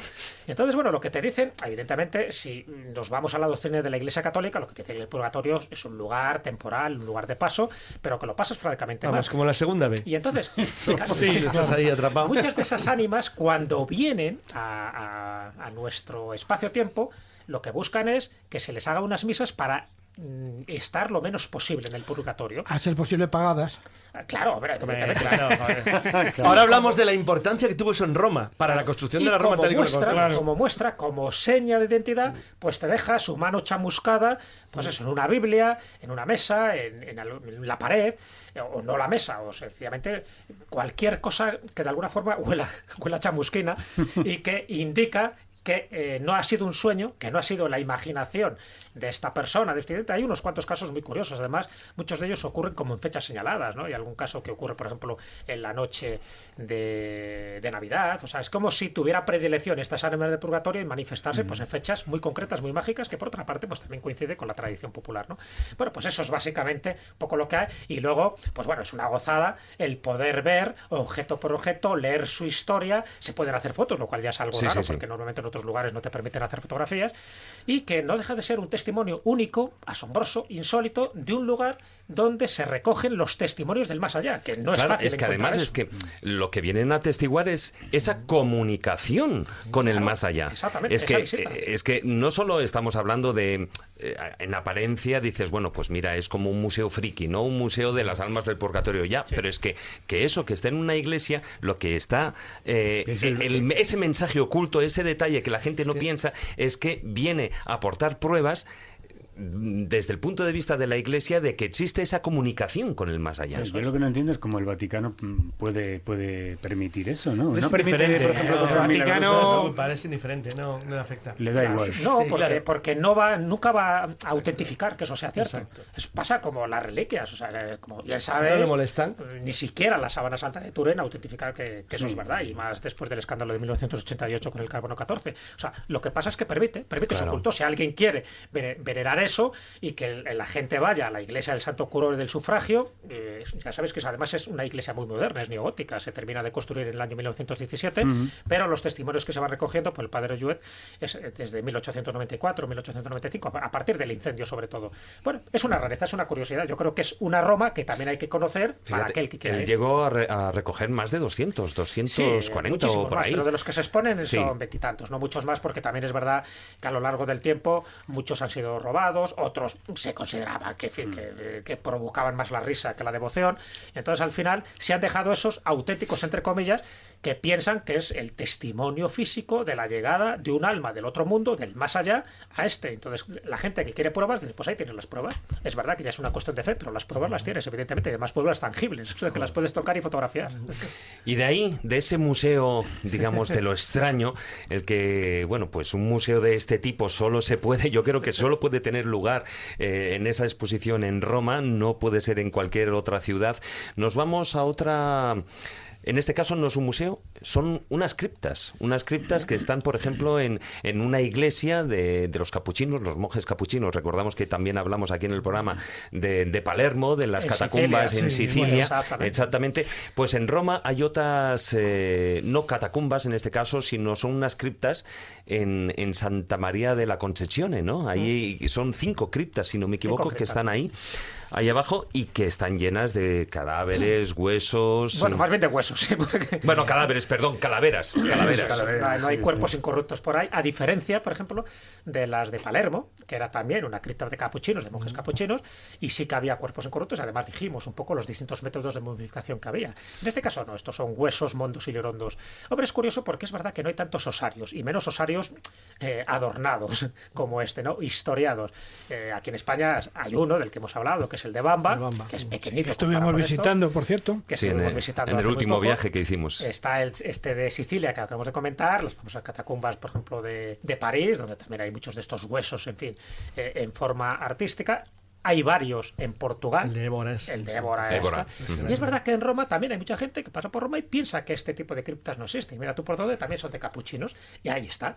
Entonces, esta iglesia dedicada a la Inmaculada Concepción, pues tiene esas criptas, unas criptas adyacentes, que están decoradas con los huesos de más de 4.000 monjes capuchinos, todos ellos con el hábito franciscano, y que desde luego impresiona, ¿no? Están en la Vía Véneto, y como tú dices, son cinco capillas con esos 4.000 frailes, están datados en una época que va desde el 1500 hasta el 1876, más o menos, con lo cual hay unos cuantos ahí, y por supuesto había muchas más de 4.000 cadáveres. Lo que pasa es que, bueno, han cogido tibias de aquí y cráneos de allí y han hecho, pues hay una mezcolanza, yo no sé si de dudoso gusto, pero es que, decorativamente hasta lo que es la composición de las calaveras y huesos han buscado hasta que crean quede florones, bonito. hacen guirnaldas, hacen adornos, arcos, por supuesto. Pero yo pienso, tú imagínate que te dejan ahí apagando la luz. ¿Tú podrías resistir esto? Porque esto es como la casa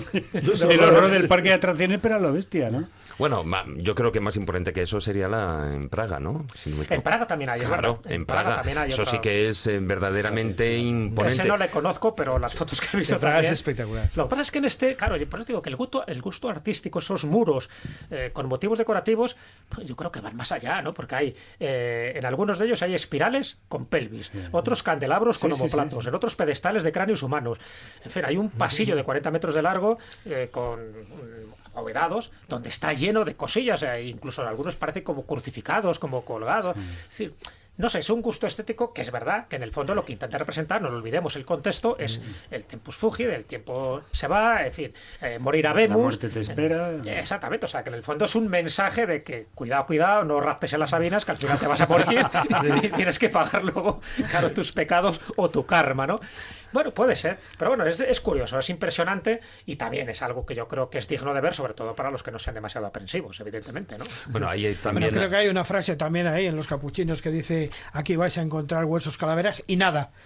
Como queriendo decir, esto es el fin. Esto es la nada. Creo que la frase, cuando finalizas el recorrido, porque hay que hacer un recorrido, es lo que tú eres, nosotros fuimos, lo que nosotros somos, tú serás. Sí, que es una variante de lo que había también en Bamba. Claro, te tendrán unas ganas de salir de la cripta y tomarte una cerveza para decir, bueno, vamos a ver. Pero sin embargo, Jesús, a mí la sensación que me da esto es que en realidad te está describiendo un punto final, una estación término, que es la muerte, como que, cuidado, que ahí ya no hay nada, ¿no? Es decir, como el temor al vacío y a la oscuridad total. No, vamos, desde mi no punto de vista... No te está ofreciendo a cambio, bueno, pues un paraíso, un purgatorio. Pero es que esa no es la finalidad de la cripta. La finalidad de la cripta lo que te está diciendo es que seas lo que seas noble, rey, plebeyo, monje, vas a igualado. O sea, no te está hablando de una trascendencia. Es la igualdad de la muerte, sí. El espíritu del cuadro de Valdés Leal, de Inoc, que también era la alegría de la huerta. Sí, también era la alegría de la huerta. Vaya cuadros que hacían.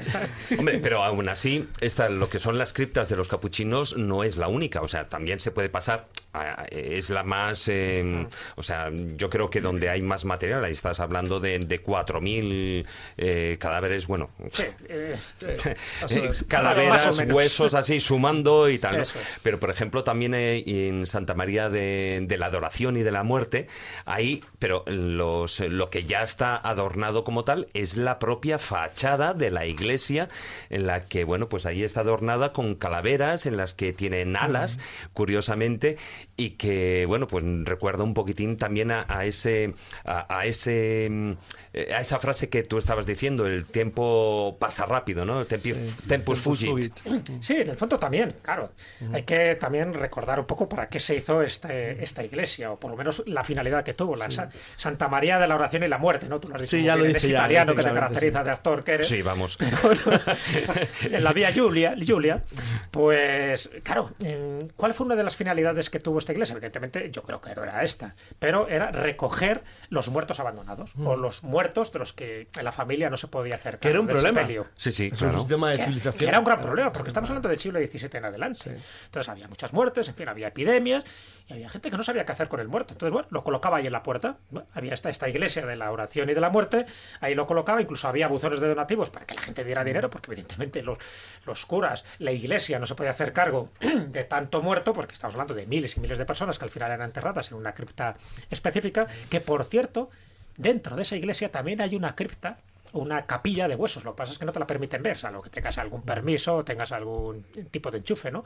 Pero también hay una de ellas que parece que está decorada de una forma ornamental, un poco como estamos diciendo, con unos cuantos cráneos, pero es restringida, es decir, no permiten la llegada al turismo, un poco también, pues a lo mejor para eso, para que no se banalice un poco. Sí. Pero bueno, es curioso porque lo que tú decías, dentro de esos buzones, ese tempus fugit, pues que hay muchos relojes de arena, que en el fondo lo que estaba representando es el tránsito de la vida, y que mucha gente ha perdido un poco el concepto de por qué esos buzones y por qué esos elementos tan morbosos en la fachada de la iglesia de Santa María de la Oración y de la Muerte, que ya el nombre creo dice bastante, ¿no? Sí. De ahí, sí, ¿querías comentar algo? No, que solo faltaba que algún cabrito huérfano les hubiera colocado a alguna de las calaveras un mecanismo para que hicieran clac, clac, clac, clac, clac, clac. Sí, una risita. Dándole cuerda, ¿no? Eso, ¿no? Dándole cuerda. Bueno, pues vamos a continuar al hilo del morbo de Maese. Vamos con otro cementerio. Encima lo disfruta. Sí, se está partiendo. Con una cara de pillín.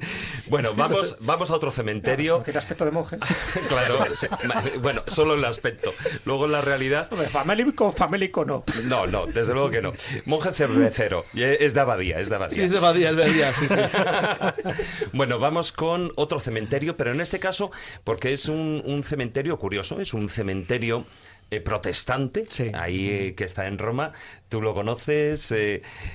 A ver, es que esto es un tema curioso. Es decir, Roma era un símbolo en la cristiandad, pero también Roma era la cabeza de un estado, que lo fue durante un tiempo, y al mismo tiempo una ciudad que recibía visitas de toda Europa y lo recibió durante todo el tiempo. Es decir, a pesar de ser la sede y la cabeza de la Iglesia Católica, Roma era una ciudad simbólica, no solamente por la investigación y el estudio del arte en los siglos XVI y XVII, sino que cuando se produce la Reforma, es decir, la Reforma protestante y Europa occidental, nuestra cultura se parte en dos literalmente, Roma sigue siendo un lugar interesante, incluso para los propios protestantes, y en Roma la Inquisición y el catolicismo de la Contrarreforma nunca fue tan duro como en otras zonas. O sea, hay que reconocer que las zonas de Italia bajo control español era diferente. O sea, era... Bueno, de hecho, no hemos hablado, Roma es una ciudad que sufre 3 grandes saqueos en su historia. Sí. El de los godos de Larico, que es famosísimo, luego podemos hablar, son los saqueos de Roma. El de los vándalos, famosos en Gensérico, y el más brutal de todos, el que le somete el emperador, el rey de España. Claro, eso en 1527. Cuando ¿no? saqueamos siendo una nación católica, saqueamos de verdad. Claro. Entonces, el de 1527 es un saqueo absolutamente brutal. El Papa se refugia, ahora hablaremos de San Angelo, que es donde... Sant'Angelo. Claro, o sea, es donde se que tiene refugia. fantasma, también. Y por cierto, es desde donde dice la leyenda y la tradición que un orfebre famosísimo, luego escultor y gran habilidoso del bronce llamado Minuto Cellini, con un arcabuz desde el castillo de San Angelo le pegó un tiro al condestable de Borbón que mandaba a las tropas imperiales y españolas. Es decir, es él el que le mata. ¿Pero es verdad? Él dice que sí, lo dice en sus memorias. Es un poco fantasma. Hay dudas, era un fantasmón. Me imagino que los papas huirían por los túneles que hay debajo del castillo. Exacto, la ¿no? Guardia Suiza se sacrifica en los túneles para intentar proteger al Papa hasta San Angelo, y que es donde finalmente, se acaba rindiendo. Pero por cierto que es curioso porque Cellini era un chulo. O sea, era un tipo... Hombre, no llegaba a ser un psicópata asesino como Caravaggio, pero bueno. Bueno, pero por ahí pero va, estaba no te cerca, creas, estaba cerca. Estaba una cerca. paliza más de uno. Andaba cerquilla. Era un Entonces, genio bueno. en los dos sentidos de la palabra. Sí, sí. Qué genio, tío. Entonces, es verdad que era muy de la época del Renacimiento. Es una y la- pandilla. bueno, del Bueno, Miguel Renacimiento. Ángel, cuidado, que se las traía. Bueno, también. Miguel Ángel, Si le coseas, Ese era desagradable directamente. O sea, Miguel Ángel era prepotente. que se lo deben a Julio II, al Papa. Sí, sí, sí. Bueno, tiene unas discusiones famosas, con Pues él. anda que me estás poniendo a uno que también era fino. Bueno, a ver, Sí. no nos vayamos Bueno, de estamos tema. desviando. No nos vayamos de Era tema. muy típico de los grandes genios del Renacimiento el atribuirse algunas características por encima de lo que su... Había un cierto pique profesional de que a ver quién había hecho más, y Benvenuto Cellini se atribuye la muerte del condestable Borbón en San Angelo. San Angelo, que dentro de los elementos simbólicos de Roma es uno de los muy importantes. Fíjate que originariamente es una construcción del siglo III. Sí. Es decir, porque es del siglo III, nunca si me equivoco. De Adriano, De Adriano, ¿no? de Adriano, Claro, toda sí, esa Absolutamente Adriano. recubierta de mármol precioso. Y Eso es. todo eso se fue a la porra. Sí, Se pero fue luego un todo rato. eso influye de manera muy notable en los arquitectos posteriores cuando Roma, vamos a ver, lo interesante de la Roma del siglo XVI-XVII es que el papado, que había pasado una época relativamente jorobadas y duras durante las guerras de investidura, enfrentado a los emperadores del Sacro Imperio, que no había llegado a tener poder, vuelve a tener de nuevo dinero y poder como para poder intentar convertir a Roma en el faro de la cristiandad total. Y es curioso que coincida la reforma protestante con el comienzo de la rehabilitación de Roma como el lugar de la construcción y el arte en Europa. De nuevo, es curioso, es que viene justo en los siglos XVI y XVII, el barroco romano para mí es el barroco por esencia del mundo. Entonces, es el momento en el que se construye la Roma, en cierto modo, simbólica que conocemos ahora. O sea, nace ahí. Acuérdate que en España tuvimos a Churriguera, que le dio también su punto al Es verdad, barroco. sí, Le dio su puntito. Pero hablamos y su nombre, y churrigoresco. Estamos hablando de la grandiosidad de la arquitectura romana del siglo XVI y XVII, que es algo realmente asombroso. Del dinero que invierten ahí los papas como símbolo del poder temporal, no solamente como representación de Dios en la tierra, y la fuerza que eso tiene. Y la fuerza y el impacto que eso tiene luego en los que construyen el arte moderno en Europa, que tienen como un lugar esencial que visitar Roma. Roma, no solamente los católicos que he citado, el caso de todos los grandes artistas españoles, ¿cuál de ellos no estaban en Roma? Ninguno, todos han estado. Sino que ocurre también en el mundo protestante, que siguen yendo a Roma, porque Roma es un foco de atracción para ver de verdad el estado del arte. Pero fíjate, justo eso que tú dices de faro de artistas dura hasta el siglo XIX. Claro, hasta el XIX, ¿eh? Y luego le toma el relevo absolutamente con las vanguardias históricas París. Sí. Y después, ¡hala! A Nueva York. Ya se acabó la historia. Se acabó. Sí, exacto, es hasta París, hasta el siglo XIX. Hasta París. Fijaros qué introducción más buena ha hecho Carlos para Sí, hablar sí. del cementerio protestante. Sí, no. Ha Yo sido una cosa larga, entonces. ya dejo lo del cementerio protestante. Por cierto, un detalle importante sobre lo que acaba de decir. Perífrasis. Porque no tiene nada que ver, pero está bastante relacionado. Roma va perdiendo su fuerza artística según Italia se va uniendo. Claro. Cuando Roma deja de ser un elemento simbólico mundial para ser la cabeza de Italia, pierde curiosamente ese punto universal. Sí, pues es paradójico. Es curiosísimo.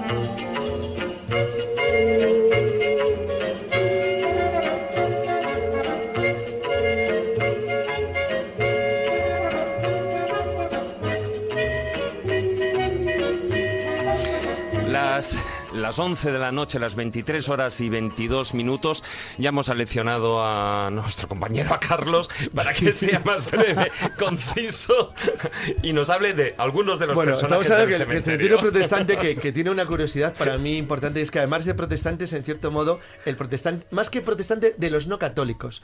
De hecho, es el cementerio acatólico, que es mucho más correcto, puesto que, aunque la tumba más antigua que se conserva es de un inglés que sí era protestante, que es un estudiante de Oxford, se llamaba Langton y murió en 1738, la verdad es que es famoso fundamentalmente por los enterrados allí que no son ni católicos ni protestantes, algunos declarados claramente ateos, como por ejemplo, pues algunos, por ejemplo, de los grandes líderes marxistas italianos, como Gramsci, que está enterrado allí. Nicolás Gramsci, efectivamente. Claro, efectivamente, o algunos famosísimos poetas como John Keats, o como ni más ni menos que Percy Shelley, el marido de Mary Shelley, la autora de Frankenstein.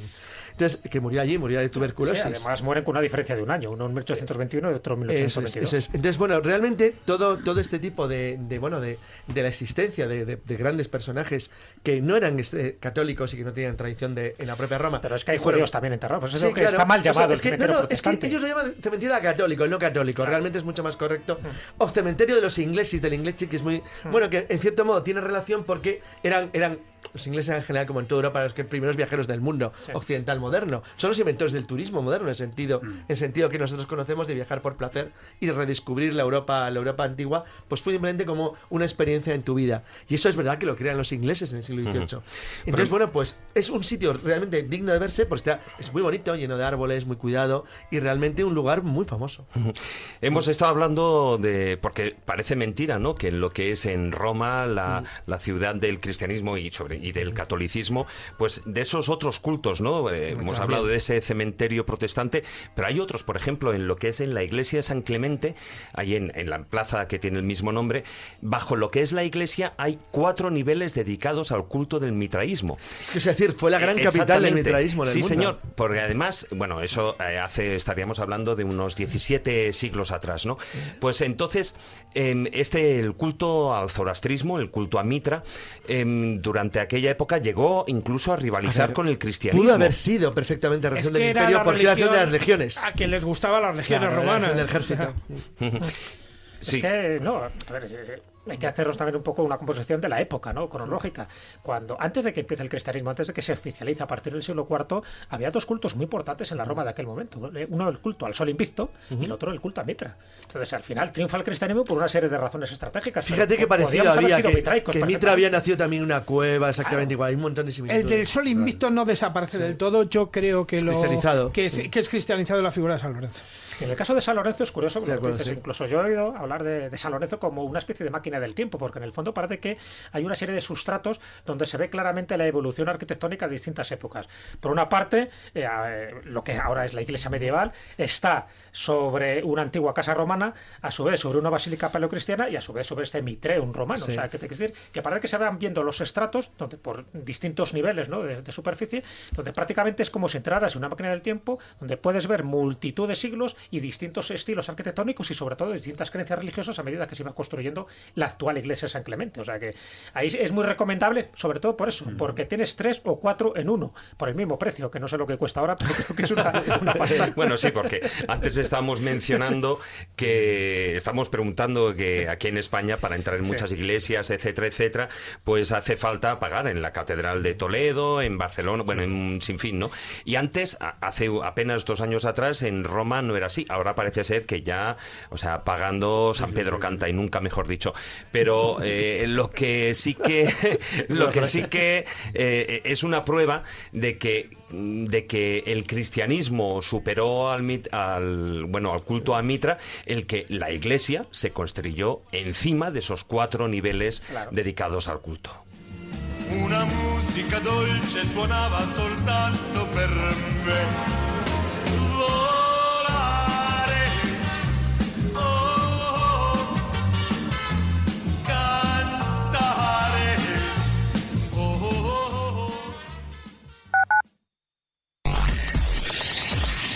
Radio 4G está pensado para que seas tú quien elijas lo que quieras escuchar. Nosotros te damos las posibilidades. Tú eliges. Ven, síguenos. Tenemos cobertura total. Estamos en Internet.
La escóbula de la brújula.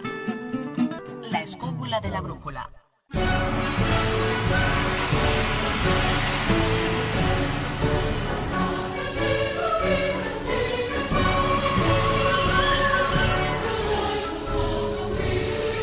Bueno, pues con esta música de las vírgenes vestales, ahí te la tenía dedicada, Marcos, pero, a mí no ha podido entrar antes.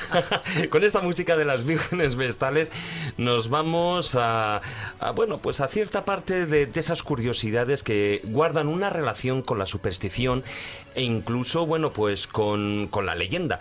Porque, por ejemplo, tenemos en la iglesia San Pablo Extramuros, donde a pesar de su espectacularidad, su grandiosidad, ese espacio enorme, sus 80 columnas que tiene, etcétera, etcétera, guarda una leyenda muy curiosa. Sí, estamos hablando de San Pablo Extramuros, que es una muy antigua iglesia, porque es prácticamente coetánea con la autorización del cristianismo como religión oficial del imperio. De hecho, está construida en los cánones propios de lo que era la arquitectura romana de la época, y efectivamente existen todas estas columnas. La mandó construir Constantino. Sí, la mandó construir Constantino, efectivamente, perdón, que se me había... Después del lugar donde estaba la tumba de San Pablo, que por cierto se ha descubierto y se ha demostrado que era la tumba de San Pablo. Sí, sí. Efectivamente, bueno, pues entonces lo que sucede es que está adornada con medallones que tienen el rostro de todos los papas que han existido, lógicamente, supuestamente. Y quedan solamente muy dos. Supuestamente. ¿Hablamos de los papas o de los antipapas? No, pero aquí está el detalle. Hay mucho inventado. De hecho, la conocen como bueno, es conocida como el Papa Negro, la leyenda esta, el Papa Negro de San Pablo Extramuros. Claro, la leyenda del Papa Negro, porque al solo quedar dos medallones se dice que el próximo quizás sea el penúltimo de los papas que van a existir antes de la desaparición del mundo como tal, o de la llegada de la parusía famosa, ¿no? La segunda venida de Cristo, en fin, el apocalipsis, la destrucción, el no va mal, vamos, el de así. Con lo cual, incluso algunos pues creen ver en esos dos medallones que quedan, bueno, pues lo que eran las profecías supuestamente de Nostradamus, sí, claro. ¿No? Lo que pasa es que me parece que es mezclar churras con merinas. Bueno, sí, como siempre suele suceder. Pero vamos con otras supersticiones que, bueno, que tienen cuanto menos mucha más gracia. Ahí en Roma, podríamos decir que nace, bueno, has mencionado lo de la Fontana de Trevi, lo de lanzar las 3 monedas, no una moneda, pero por ejemplo hay otra que es que hoy en día yo creo que se hace en todo el mundo y en todos los puentes, que es puentes que haya un río cercano, que es la de dejar allí los candados. ¿De dónde viene esto? Viene de una novela de Federico Mocchia. Seguro que muchas de las oyentes le conocerán, porque además luego sus novelas han llevado al cine, ¿no? Como la de 3 metros sobre el cielo. Pero una de ellas es Tengo ganas de ti, y no os miro a nadie en concreto. Gracias. Titula así, Tengo ganas de ti, del 2006. Ya puedo respirar. Pues ahí la parejita de turno pues le da por hacer eso, ¿no? En una farola que hay allí en el Puente Milvio, pues para sellar su amor de una forma muy romántica, pues compran un candado, ponen su nombre, lo cierran y luego tiran la llave, ¿no?, al río Tíber, pues pensando ya que con eso no deja de ser un símbolo para fortalecer férreamente, por lo del candado, su amor. Bueno, pues como esa novela se convirtió en un bestseller, y luego creo que en esos 3 metros sobre el cielo también se vuelve a comentar lo de los candados, pues se popularizó. Pero fijaros, lo que todo el mundo se apunta al bombardeo y ya está. Claro, pero estamos hablando de una superstición reciente, no más del 2006. O sea, lo que pasa es que luego ya el Ayuntamiento de Roma tomó cartas en el asunto, porque incluso ya en esa farola ya era imposible, ¿no? Incluso se llegó a caer por el peso, pusieron unas barras de hierro para que la gente colocara los candados, y aún así ya dijeron, mira, vamos a cortar por lo sano. Pero a ver, y ya lo permiten. Esta superstición, estamos hablando de esta en concreto, de dejar los candados en Roma, pero eso ocurre, ya se venía realizando en todo el mundo. Vamos, de hecho, yo cuando terminé el servicio, por ejemplo. pero a ver, yo cuando realicé el servicio militar, a la salida todo el mundo dejaba los candados de las taquillas en puente. Cuando se populariza es a raíz de esta novela. O sea, es verdad que antes no se le ocurrió solo a Federico Mocchia, ya la gente lo sabía, pero cuando se populariza, cuando se extiende, en ese lugar exacto, es a partir de ahí. O sea, y el Puente Milvio, fijaros, en qué lugar también más emblemático, porque dice, bueno, vale, es en el Puente Milvio, pero ¿qué ocurrió en el Puente Milvio? Eso lo sabe muy bien. Puente Milvio tiene una gran ventaja histórica para siempre, es que después del Puente Milvio los cristianos ya no podían ser exterminados, porque, como dice un chiste, eran los exterminadores también. Claro, entonces, la famosa batalla es donde sobre todo es famosísimo principalmente porque es donde se supone que aparece el famoso signo en el cielo. Y no, signo vinces. Exacto, con este signo vencerás, que pasa a ser el emblema del cristianismo durante 1000 años. Y que se convierte en el lábaro de Constantino. Exacto, el lábaro de Constantino, que es el emblema. Y a partir de ahí se convierte en el lábaro que luego es el crismón. El crismón cristiano. Donde Constantino termina tipo Juego de Tronos con uno de los 4 que le hacían sombra, que es Magencio. Pero qué buen ejemplo, tipo Juego de Tronos. Claro. Sí. Así, y de ahí surge, pero bueno, interesante ya el puente por sí mismo. Bueno, no era así, claro, pero... No, bueno, fue muy modificado a partir del siglo XVII. Y vamos con otra... si querías apuntar algo más. Y la otra... No, porque hay otra leyenda que es la que quería decir, que es la conocida, y es la boca de la verdad. A ver si alguien se atreve a poner la mano dentro. Bueno, evidentemente mucha gente se atreve, ¿no? Habla en italiano, la boca de la verità. La boca. Que si mientes te pega un bocado y te... Sí. Ahora, lo que pasa es que cuando sabes la sacas historia... el muñón, ¿no? Esta es más antigua. Esta no es una superstición tan moderna como la Fontana de Trevi, o como esta que estamos contando de Puente Milvio del Candado del Amor. Tiene más tradición, pero bueno, si sabemos un poco el origen de esta boca de la verdad, pues ya no es tan romántico, ¿no? Porque en principio eso se utilizaba para las mujeres adúlteras, es decir, si tú no eras adúltera y decías la verdad, pues tú metías la mano ahí, si la sacabas indemne, sin ningún muñón, pues quiere decir que es verdad, que no habías mentido a tu marido, o sea que realmente surge de ahí, pero el origen, o sea, esa gran... mascarón, vamos a llamarlo, donde aparece ese rostro barbudo con esos 5 orificios, ¿sabéis lo que era en su origen? Solo una tapa de alcantarilla. ¡Ostras! Es cierto. Se me acaba de caer la película de la escena de vacaciones en Roma con Audrey Hepburn y Gregory Peck. Claro, que además, por cierto, Gregory Peck mete la mano, saca y la saca sin la mano porque mete con la manga y la otra se pega un susto de miedo. Parece que no estaba ahí. No formaba parte de la escena y al final el director dijo... Es que no tenían valor de hacerlo con tiburones. Pero realmente formaría parte de esas, de esos mascarones, de esas termas de Caracalla, posiblemente del siglo I, y de ahí viene la cosa. Luego fue pasando por distintos lugares, pero bueno, como era curioso, se fue colocando en distintos lugares hasta que es colocado en 1631 cerca, de Santa María in Cosmedin, en la plaza de Santa Sabina, donde está este mascarón, donde hay que colocar la mano y donde ya todo el mundo se lo inventa y es muy fácil de ver porque hay una cola tremenda.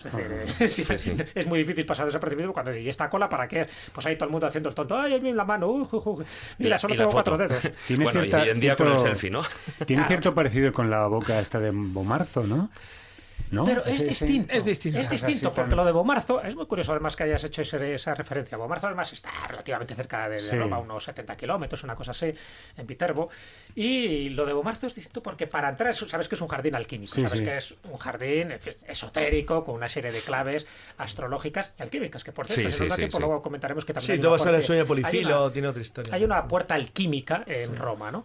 Pero lo de Bomarzo, para entrar a ese lugar, entras por esa boca monstruosa, porque en el fondo lo que está representando es que los monstruos, los demonios, los dejas afuera para convertirte en un hombre nuevo haciendo el recorrido iniciático que hay que hacer.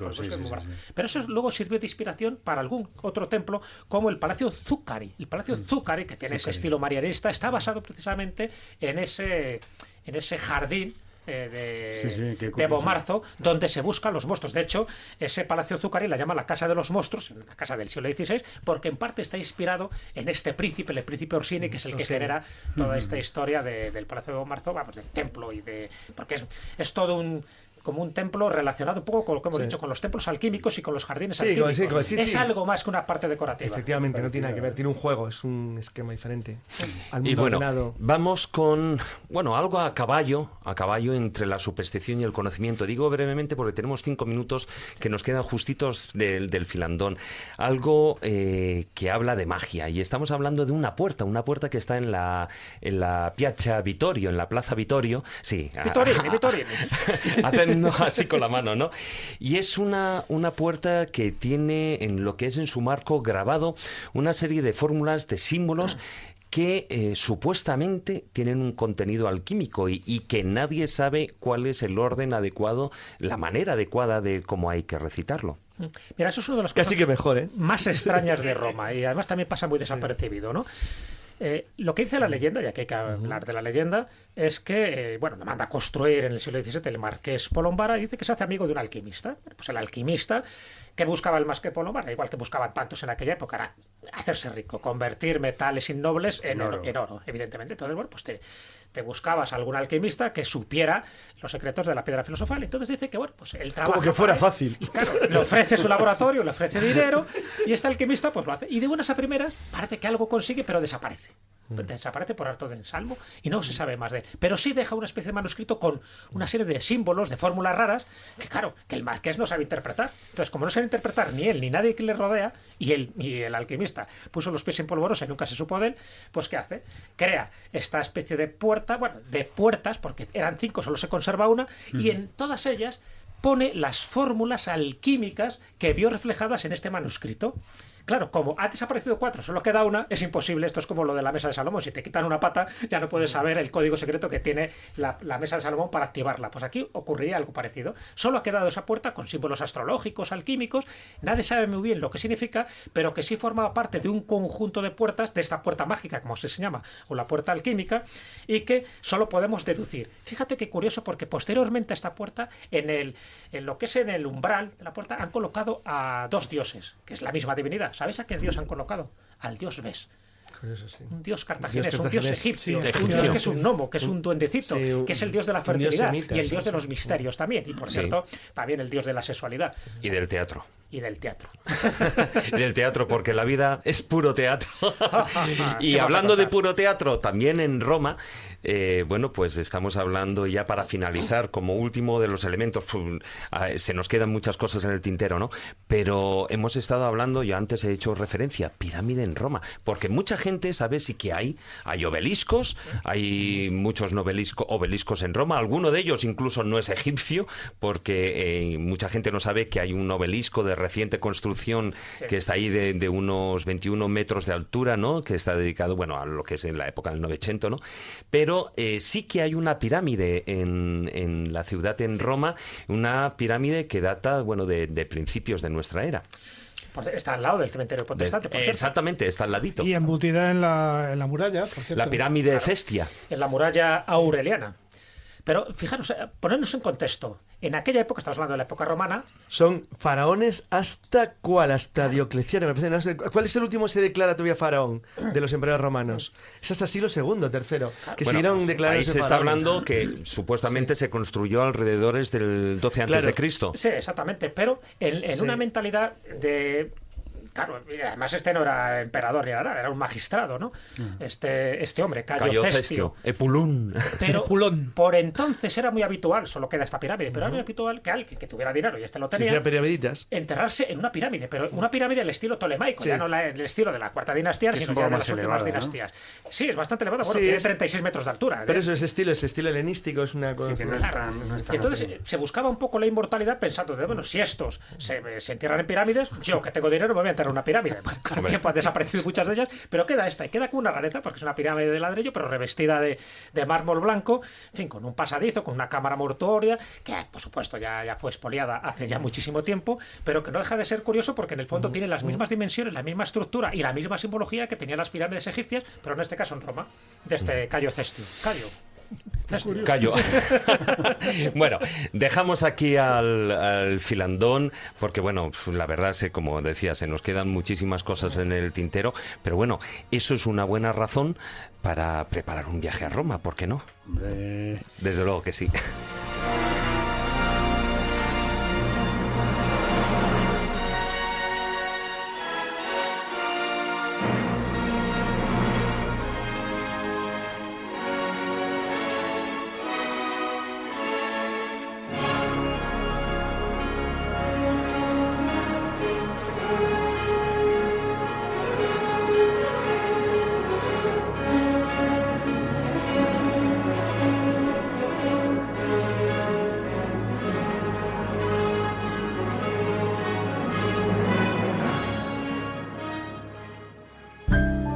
La escóbula de la brújula.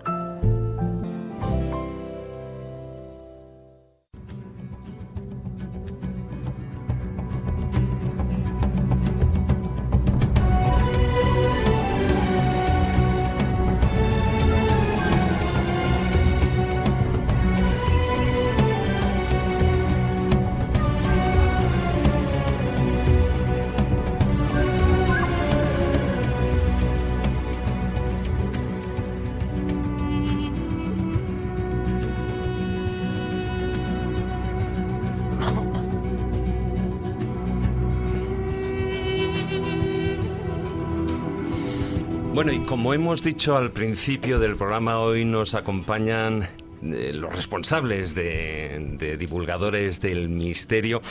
Estoy hablando a dos amigos, Federico Bravo y María José Fernández. Muy buenas noches, bienvenidos a la Escóbula de la Brújula. Buenas noches. Buenas noches. Ahí, tú acércate, Federico, tú acércate. Bueno, me vas a permitir que te llame Fede, porque lo de Federico, lo siento, pero no me sale. Es curioso porque Divulgadores del Misterio nace a la par, prácticamente además en el tiempo que la Escóbula de la Brújula, además con la misma música de cabecera, curiosamente también. Y bueno, pues después de todo este tiempo, de bueno, lo que nosotros es en programa de radio 3 temporadas, bueno, pues se ha conseguido un éxito con el trabajo que se está realizando con ese proyecto. Yo creo que, y antes lo he mencionado, un proyecto innovador audiovisual, porque bueno, pues todo el mundo puede ver todo lo que se está haciendo en conferencias, congresos y tal. ¿Dónde creéis que radica el éxito de Divulgadores del Misterio? Fede. Pues supongo que en hacer lo que a cualquiera, por lo menos lo que a mí siempre me hubiera gustado, es decir, joder, no puedo ir a tal congreso, joder, no puedo ver tal conferencia, me gustaría verla. Uh-huh. Y decir, bueno, como nosotros hay miles de personas. Bien, pues vamos a darle lo que miles de personas les gusta. Poder estar en su casa sin tenerse que desplazar a Jaén, Barcelona o La Coruña, o porque tienen que trabajar y no pueden acercarse. Ya. Darle lo que a la gente le gusta. Darle, bueno, pues esas conferencias. Bueno, aparte de conferencias también hay más, porque se abarca un amplio abanico todo lo que es el tema audiovisual. Sí, bueno, también hay presentaciones de libros, alguna que otra entrevista y alguna que otra ruta, que eso, bueno, pues está ahí, la hicimos un día con Jesús Callejo, quedó muy chuli, moló mucho, pero ya no hemos vuelto a hacer más, pero porque la gente nos dice, macho, que nos fastidias el chiringuito. No creo que se fastidie, porque bueno, es otro tipo de producto, y además, bueno, pues una cosa es lo que es la ruta siempre in situ. Es como, yo pienso que es como decir, una cosa es ver una película o un documental de Egipto y otra cosa es visitar Egipto. Entonces no hay comparación, yo creo, al menos bajo mi punto de vista, ¿no? No, yo encantado además que hicieras esa ruta. En mi caso es distinto, pero es verdad que a lo mejor la gente que se dedica a hacer rutas, si las grabas, pues sí que le puede romper un poco ese negocio, porque en el fondo las rutas son repetitivas. Mis rutas son totalmente diferentes, como mis charlas, que a veces doy una, y entonces fíjate que ya me habéis grabado no sé cuántas, ¿no? Yo creo que más de 15. Por ahí anda, y son distintas, pero imagínate, él queda siempre la misma charla, entonces le estáis hundiendo ya el negocio. María José, yo creo que además otra parte del éxito que tiene Divulgadores del Misterio es la calidad. Es decir, yo antes hacía referencia a lo de la alta definición. Bueno, la verdad es que en eso de la calidad tiene la culpa Fede de haberse puesto, son muy imaginativas de haberse puesto el listón cada vez más alto, y yo al principio le podía ayudar en la edición de vídeos perfectamente, pero llegó un momento en que se disparó ya, y bueno, cada vez lo hace mejor y yo ya no lo pillo. Claro, porque hay que decir que los vídeos no es en grabar y colgarlo, no, o sea, hay una postproducción con unas cabeceras, bueno, eso ya es alto nivel. A ver, no es que sea alto nivel. A ver, yo soy un tío que me gusta mucho el baloncesto y me gusta mucho la Super Bowl. Y ves un partido de la Liga Española y dices, esto es un tostón. Ves la americana y dices, jolín, es que estoy viéndolo en mi casa y me lo paso cabra. Con lo cual yo dije, mira, los vídeos, la gente se tiene que divertir. Ver a un tío hablando, por muy bien que ponga las fotografías, y dices, bueno, ¿y qué? Claro, porque además grabáis a varias cámaras, sí. Bueno, igual que estamos aquí en el estudio, porque este programa con el Filandón se ha grabado, igual que, bueno, eso ya lo iréis viendo, grabáis a 3 cámaras. Sí, incluso se ha llegado a grabar a 4. Madre del amor hermoso. Con una GoPro pequeñita, en la ruta de Jesús. Y además luego, pues evidentemente, produciendo para que no lo que son todas las imágenes que se hacen en las conferencias, ¿no? Sí, no, eso vamos, le hemos pillado el truco y demás. Vamos todo el rato, oye, por favor, ¿me dejas tu PowerPoint? Oye, por favor. Alguna vez no la juegan, el problema es ese, que muchas veces se nos juntan, como por ejemplo ahora se nos ha juntado Toledo, Jaén, más lo que hay habitual, y como estoy yo solo porque la pobre María José todavía no lo domina. Es que la parte técnica va ampliándose mucho, ¿no? Claro. Rápidamente, ¿dónde la gente puede descargarse o dónde puede ver todo el contenido que hay porque creo que hay como 300 o 400 ya. 460 vídeos. Ahí es nada, 460 vídeos entre conferencias, presentaciones, entrevistas. ¿Dónde pueden descargárselo? Pues si quieren ir al canal de YouTube directamente, pues Divulgadores del Misterio. Si quieren ir a la web, que hay un montón de cosas más, porque también estamos cogiendo a algunas personas del misterio para que nos manden sus crónicas, parte de sus libros, lo que quieran escribir. Y bueno, tenemos esa puerta abierta a mucha gente que está aceptando enviarnos unos escritos o de sus libros o de temas de historia o de temas de misterio. Dime la web. La web es divulgadoresdelmisterio.net. Divulgadoresdelmisterio.net. ¿Y en YouTube es? En YouTube es Divulgadores del Misterio. Bueno. Y también tenemos el correo electrónico para que nos escriban, que es divulgadoresdelmisterio@gmail.com. Bueno, pues ahí están las tres opciones. Federico Bravo, María José Fernández, muchas gracias por haber estado aquí y por todo el montaje de cámaras que habéis realizado. A vosotros.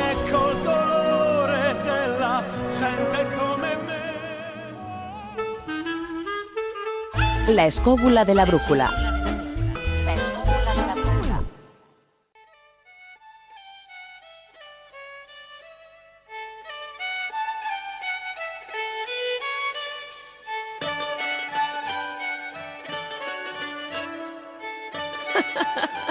Los cuentos de Callejo.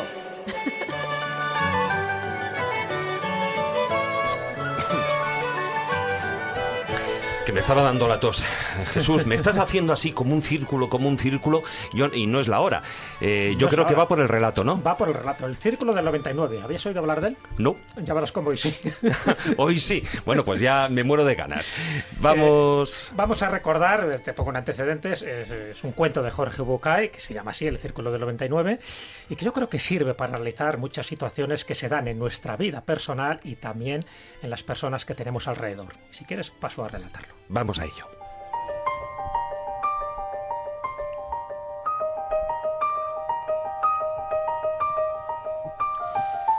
Un rey pone a prueba a uno de sus súbditos, que era fiel y leal y presumía de ser feliz con su trabajo y con los demás. Le hace llegar de manera fortuita una bolsa con 99 monedas de oro. Al recoger la bolsa, el hombre las contó y vio que había solo 99 monedas.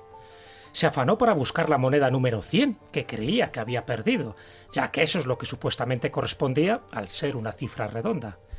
Buscó, revolvió, pero no la encontró.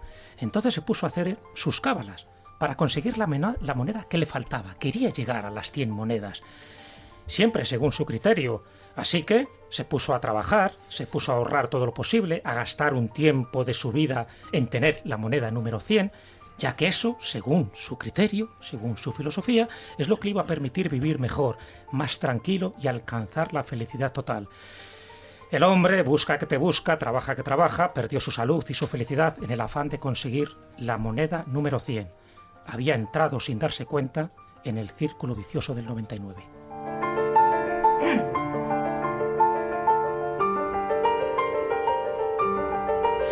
Un círculo vicioso del que es difícil salir. Del 99, claro, fíjate, un poco la filosofía, ¿no? La moraleja que tiene este cuento. Dice, bueno, ¿qué ocurre? ¿Pertenecemos acaso nosotros a ese círculo del 99? Muchísimos oyentes, a lo mejor sin darse cuenta, sí, porque muchas veces creemos que debemos conseguir algo para ser más felices. Como dice Bucay, nos sentimos incompletos porque creemos que aún nos falta algo y gastamos, a veces malgastamos nuestro tiempo en la búsqueda de algo, una casa, un coche, un trabajo, un hijo, un novio, un móvil, que nos haga completos. Siempre estamos buscando esa moneda número 100, esa moneda que nos hace ser más insatisfechos, pensando que al hacernos feliz nos está haciendo infelices. Es el deseo de tener, y una vez conseguido, deseas tener otra cosa.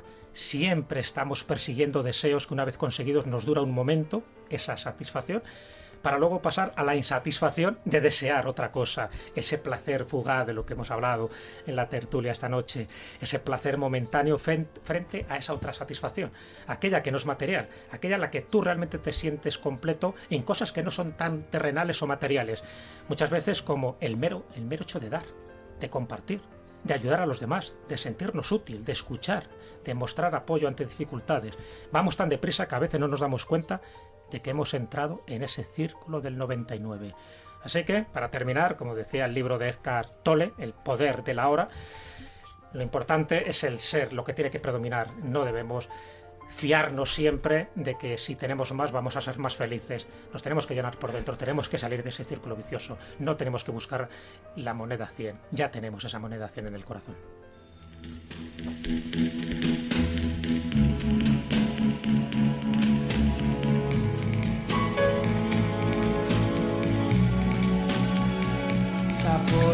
Bueno, pues hasta aquí ha llegado el programa de hoy. Hoy que casi rozamos, nos pasamos de tiempo. Muy buenas noches, Jesús. Un placer, hasta la próxima semana. Muy buenas noches, Maese. Hala, vámonos para Roma. Marcos, muy buenas noches. A ver, David. Don Carlos, buenas música noches. marina. Sí, hombre, claro. Bueno, y queridos escobuleros, una semana más a todos vosotros, gracias por acompañarnos durante estas 2 horas de programa. Os recuerdo rápidamente pues nuestra página web, laescobula.com, y nuestra presencia en las redes sociales, en Facebook, la página oficial La Escóbula de la Brújula, y en Twitter nuestro perfil es @escobuleros. Buenas noches, amigos. Tratar de ser felices e ilustraos. Hasta la próxima semana. Dove il mondo è diverso, diverso da qui. Il tempo è dei giorni che passano pigri e lasciano in bocca il gusto del sale. Ti butti nell'acqua e mi lasci a guardarti e rimango da solo nella sabbia nel Radio 4G. Radio. Más radio. Toda la radio. ¿Recuerdas la primera vez que chupaste una o la primera vez que comiste un? Pues en Verdulería González, el primer nabo a mitad de precio. No voy a hablar ni de verduras ni de nabos. Bueno, de nabos sí, pero sin restricciones, sin pitidos. Sexo y más sexo. En Radio 4G. Viernes a las 12 de la noche, sábado a las 3 de la mañana. Carla de noche.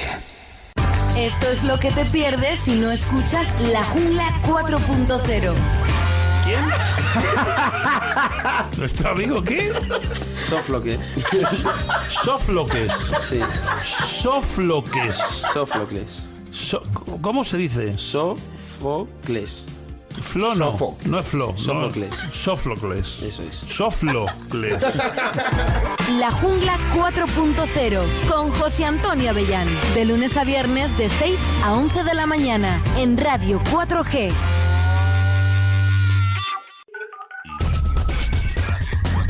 ¿Has descargado ya la nueva aplicación móvil de Radio 4G? Busca Radio 4G en Play Store o App Store y disfruta de la radio cuando y como tú quieras. Escucha los canales exclusivos de Radio 4G, todas las emisoras españolas y una selección de las mejores radios de todo el planeta. Consulta nuestros podcasts, despiértate con nosotros o selecciona el estilo de música que más se adapte a tu estado de ánimo. Radio 4G. La nueva aplicación de radio4g.com ya está disponible para iPhone, iPad y dispositivos Android. Búscala en Play Store o App Store, pruébala y nunca volverás a escuchar la radio de la misma forma. Radio 4G, la radio con alma. Fórmula Weekend. La mejor música para el fin de semana. Mucha gente pensaba que este era el límite, pero... Fórmula Weekend. Vive el fin de semana en Radio 4G. Solo la música que te hace bailar. Fórmula Weekend. Viernes y sábado noche. En Radio 4G.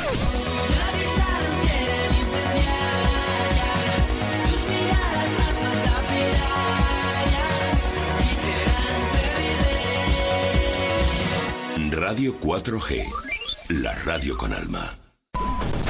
Ven. Síguenos. Radio 4G. En Radio 4G te ofrecemos la radio al revés. Tú escuchas lo que quieres escuchar, no lo que te imponga la emisora. Tenemos cobertura total. Estamos en Internet.